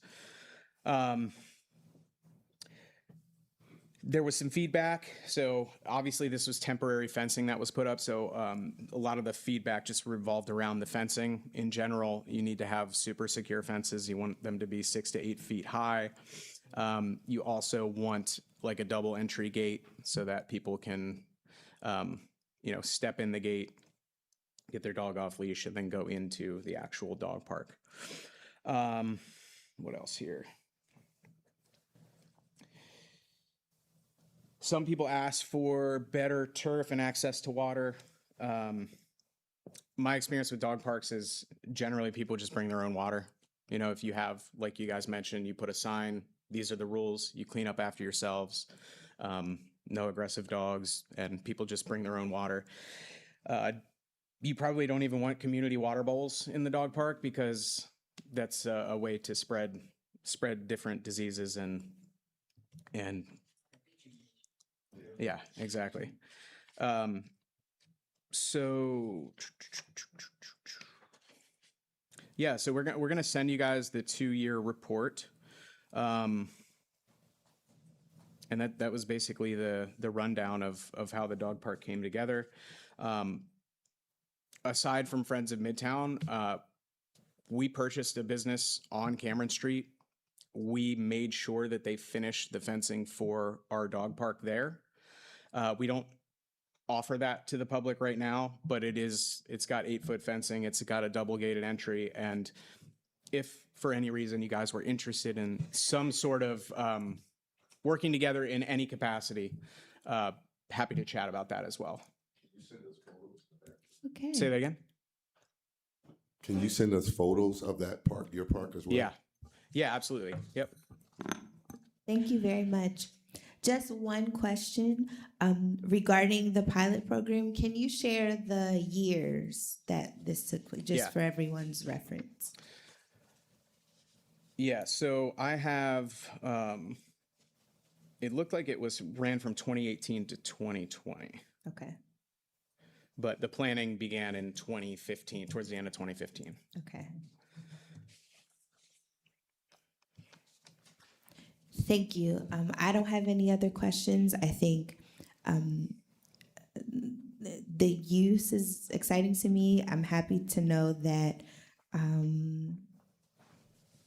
there was recurring use of the dog park during that time. I also think that it's helpful to know about mainly the primary challenges around it being hard work solely on a nonprofit organization, and then the fundraising aspect related to insurance and other maintenance issues. I think that's good to know. I don't have any other questions. I'm going to open up the floor. I'd like to start with Councilman Lawson. Do you have any questions? Yes, thank you, President Hill. And Mr. Feldy, thank you. I think I heard you volunteering to help Ms. Ross with her concerns with the extra work. That's what I thought I heard. No, but we do appreciate the work that you put in and the information you've gathered. And I also am of the same mindset of Vice President Jones of wanting to see what you've done so far, because you actually are, although you're doing it as a business, you are still doing this. It sounds like, do you do like a daycare, or is it more like? Yeah, so it's boarding, daycare, and training. And so when we were acquiring this location, part of the project was to finish this fence it literally was made to be a community dog park. It just hasn't kind of gone into, hasn't come to fruition yet. So I left one thing out that I just wanted to say to your note. There were 75 to 100 visits per week during warmer months, if you guys want some numbers for that, which I think is great. That is great. The only, I think, downside to our location is it's on Cameron Street, right? So there's parking, but you'd have to drive there in most cases. But if you look at Lower Allen Dog Park, it's kind of out. Tons of people use Lower Allen Dog Park, so.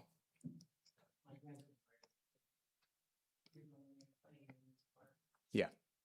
What I think, if we take this conversation much further, and it sounds like we are, based on what I'm hearing from my colleagues, we'd love the opportunity to come out and see what you've done, and what's successful with what you are already doing, and try to use that as we're putting our minds together to say, how do we want Harrisburg to react? Sure, yeah, we can do that anytime. Yeah. All right, great, thank you. Thank you. Vice President Jones, any questions? No real questions. I was just thinking, I was sharing with President Hill, another potential location is behind the Civil War Museum. Nobody's really utilizing that up there, but there's some other plans may be in effect for that. But no, all I just want to thank you again. It's almost like the work that the young man, Mr. Brian Sekou, did. We have a template. And now we have something that we can actually digest and, scrub, see what we can come out of it. So I would just say thank you again for keeping the records that long. And we'll go over them. That's all I have. Thank you. Councilwoman Rawls, any questions? Yes, and sorry if you answered this, but were there any fees to enter the dog park? I don't think so. Do you know?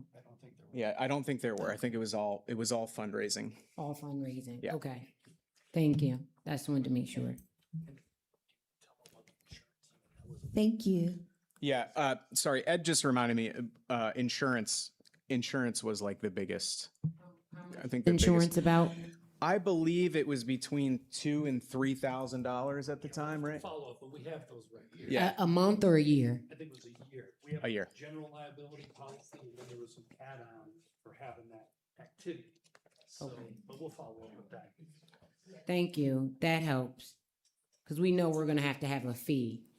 That helps with upkeep. It just, what does that look like, and what does fundraising look like, and what does it look like to have a volunteer?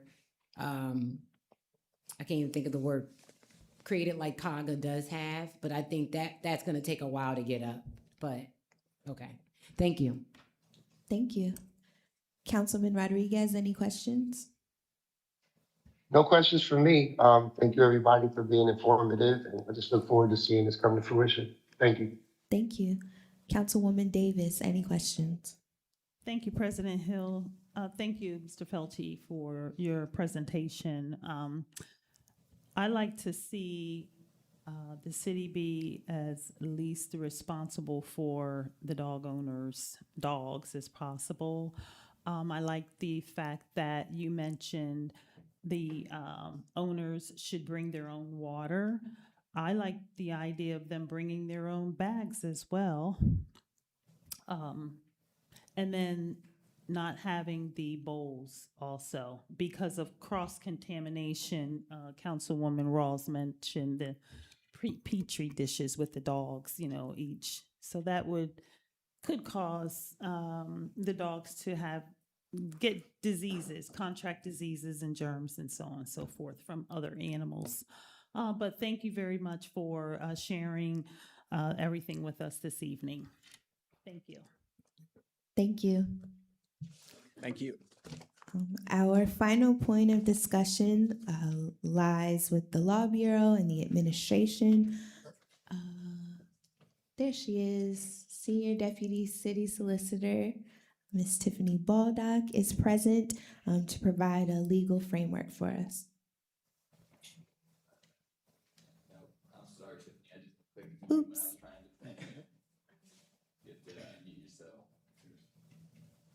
Thanks, Jared.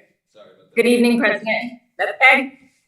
Good evening, President Hill, City Council members. From the Law Bureau, I just want to sort of talk about a few things. Obviously, our major concern is always liability. What is the risk to the city and potentially to the taxpayers? Luckily for the city, if we're talking about a dog park that is located on city property, we have protections under the Recreational Use of Land and Water Act. That act gives the city immunity to lawsuits as long as it's on property that is, one, owned by the city, it is being used for recreational purposes, the land is open to the public, and the bigger kicker, because I've heard a lot of talk about revenue, is it has to be free of charge. So once you start charging people, you're going to potentially lose a defense to any liability. It's just something, something to think about. One of the other ways that we can limit liability to the city is obviously adopting rules and regulations around the dog park, codifying them, making people aware of them, posting signage at the dog park. That's hours. Dogs in heat aren't allowed. Owners only bringing in X number of dogs. So somebody can't bring 5 dogs. The owner has to be able to control all the dogs that they're bringing in. The big one too is on signage, making sure people understand that when they are using the dog park, they are using it at their own risk. There are some things that can help protect the city. One of the other things I just wanted to mention is, we would have to have some legislative changes. The city code right now does not allow for any unleashed dogs in city parks. Easy fix, right? If you identify space and this moves forward, that's not a hard fix, but that's something we're going to want to look at in the city code, is making sure that We're allowing for unleashed dogs in designated areas, and also codifying the rules and regulations surrounding the dog park. That way enforcement can happen. If we start to get complaints, whether it's a police officer, park ranger, animal control that goes out there, they can issue citations. They can, cite somebody for not having a licensed dog, having too many dogs, X, Y, and Z, whatever those rules and regulations are. And I'm happy to answer questions that I can. Obviously, that's high level, a high level view of where legal is looking at, how legal perceives this. Thank you.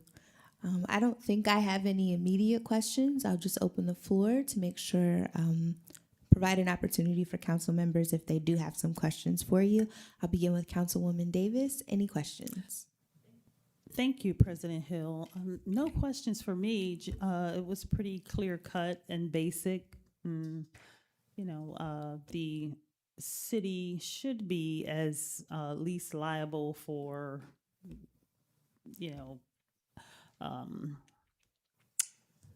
trying to think of the word I want to use, for incidents. That's the word I want to use, incidents as possible. I'm surprised that there wouldn't be a fee at all, but I mean, that's even better. The dog owner should be as responsible as possible, requiring the dog owners to take care of their dogs, bring their own supplies, their own water, their own bags, clean up behind themselves. And I can see it being a nice asset to the community. And I know plenty of dog owners, although I'm not a dog owner, but I do know plenty of dog owners who would be excited to attend the site. So I'm excited for them whenever this comes to fruition. Thank you again for the explanation. And I will pass at this time. Thank you. Thank you. Councilman Rodriguez, any questions? None for me. Thank you. Thank you. Councilwoman Rawls, any questions? Yeah, thank you, President Hill. Thank you, Ms. Bullock, for being on, and thank you for your explanation. You answered many questions. I know you did say that if we charge, that we lose some of the liability protections that we do have, but it's possible to work something out. What would that look like, where we would still be able to get some type of revenue, but still keep protections? So, I mean, one of the things that generates, and I won't say it's a lot of revenue, it's the administrative fee for dog licensing. That's already on the city books. Okay. Residents are supposed to license their dog in the city. I think we probably don't have people licensing their dog. We don't have as high as numbers as we should. Maybe something with the dog park, if there's checks on people, random checks, maybe that gets more people to license their dogs.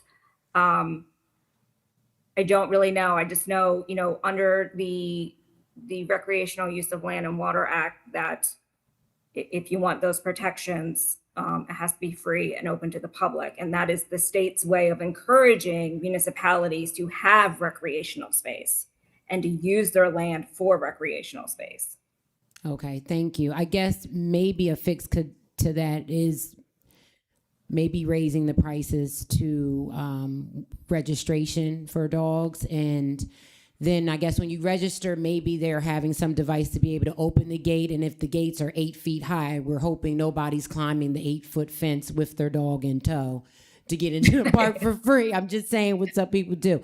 But maybe that is how we can offset it too. Just thinking out loud, but okay. Thank you. That's it for me. Thank you. Vice President Jones, any questions? Hello. My questions will probably come more as we continue to sort through this, but just sitting here thinking, I have one for you. You ready? She said, yeah. I'm ready. All right, there we go. Give me the energy. if we set up like a fiduciary, if we partnered with a nonprofit, would that kind of take that aspect off? And the reason why I'm saying that, because of the cost that we want to cut for ourselves as the city. I mean, with fencing, I think that you can get donations from like Walmart, Home Depot for something like this, and still be able to utilize the revenue source. So is that something that's possible by partnering with a nonprofit? In that way, there's grants out there that can help with the maintenance and things of that. How does that work? Yeah, I mean, collecting funds for use of the park isn't an issue. Like if you're looking for donations, it's just you can't charge individual users to come in and out of the park.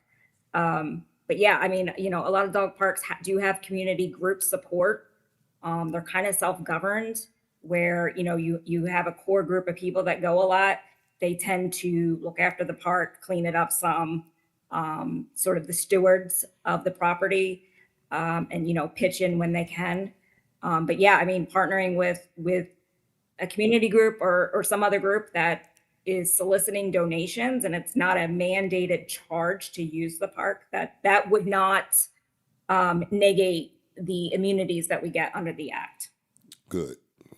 So Midtown.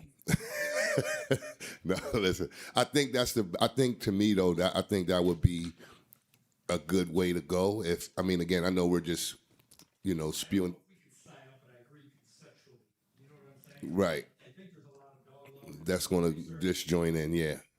So. Yep. Yeah. For both of us. Yep.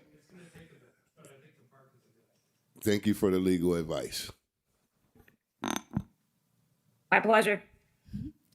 Thank you. Councilman Lawson, any questions? Thank you, President Hill. The only question that I have is if we did raise the licensure fee to help offset, and if we required the person to have a licensed dog to access the park, would that then be no longer public access?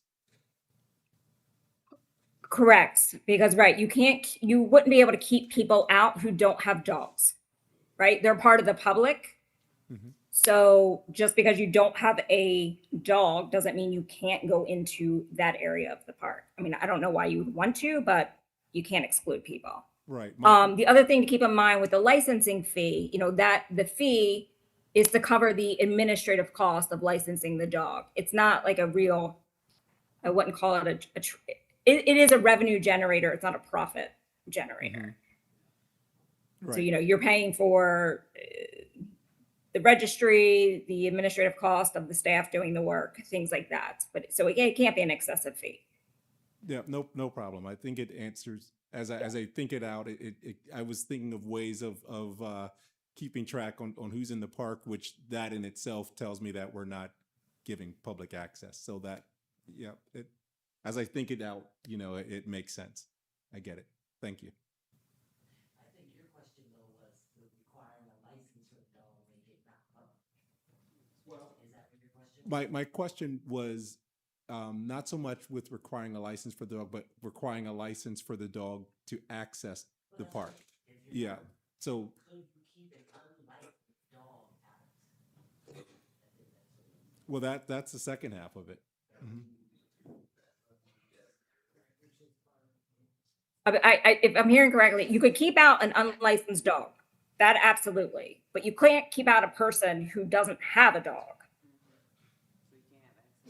So they wouldn't have a license for a dog, but they also they only don't have a license because they don't have a dog. But Right. They would have to have it. Yeah, Be I think able to enter the dog park if they wanted to. I think that's what she meant. So maybe then in that case, once you get your dog license, you get something that the dog wears to show its license. Right. And And then I like that idea. Then thank you. I appreciate that. not for extra, no.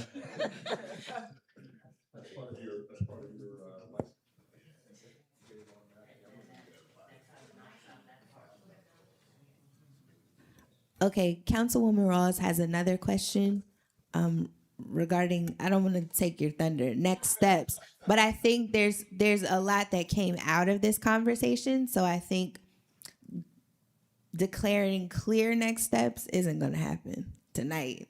But I do think that we have enough information, if this is something that we want to move forward with, to review with Parks, to review with the Law Bureau, to maybe revisit with Friends of Midtown. I think there's enough information to get us somewhere, but I don't think clear steps can be identified tonight. Okay. No, that's fine. I just was seeing if there was any legislation that needed to be codified, or could we do that before there is some? And is that something we can work on before they're established, just being proactive? Once we figure out what that is, that's certainly start thinking about the rules and regulations and looking at other city, county dog parks. What types of rules and regulations would you like to adopt? I think that you would potentially want to identify a place first before enacting anything. But I don't think it hurts to be proactive and to sort of start to line everything up. Thank you. That was it. Okay, we do have an opportunity for public comment. Not sure if we will receive any, but I will open the floor for public comment. Just a few housekeeping notes before we begin. You have 4 minutes to share your comments. Mr. Truesdale, are you adding a timer to the screen for everyone's reference? Please state your name and your address for the meeting record. I'll begin to my right. Is there anyone that would like to offer public comment? Okay, seeing and hearing no one. Anyone in the middle section? Seeing and hearing no one. Anyone to my left? Seeing and hearing no one. The time is 7:47 p.m. I will entertain a motion to adjourn. So moved. Is there a second? Second. Thank you. We stand adjourned.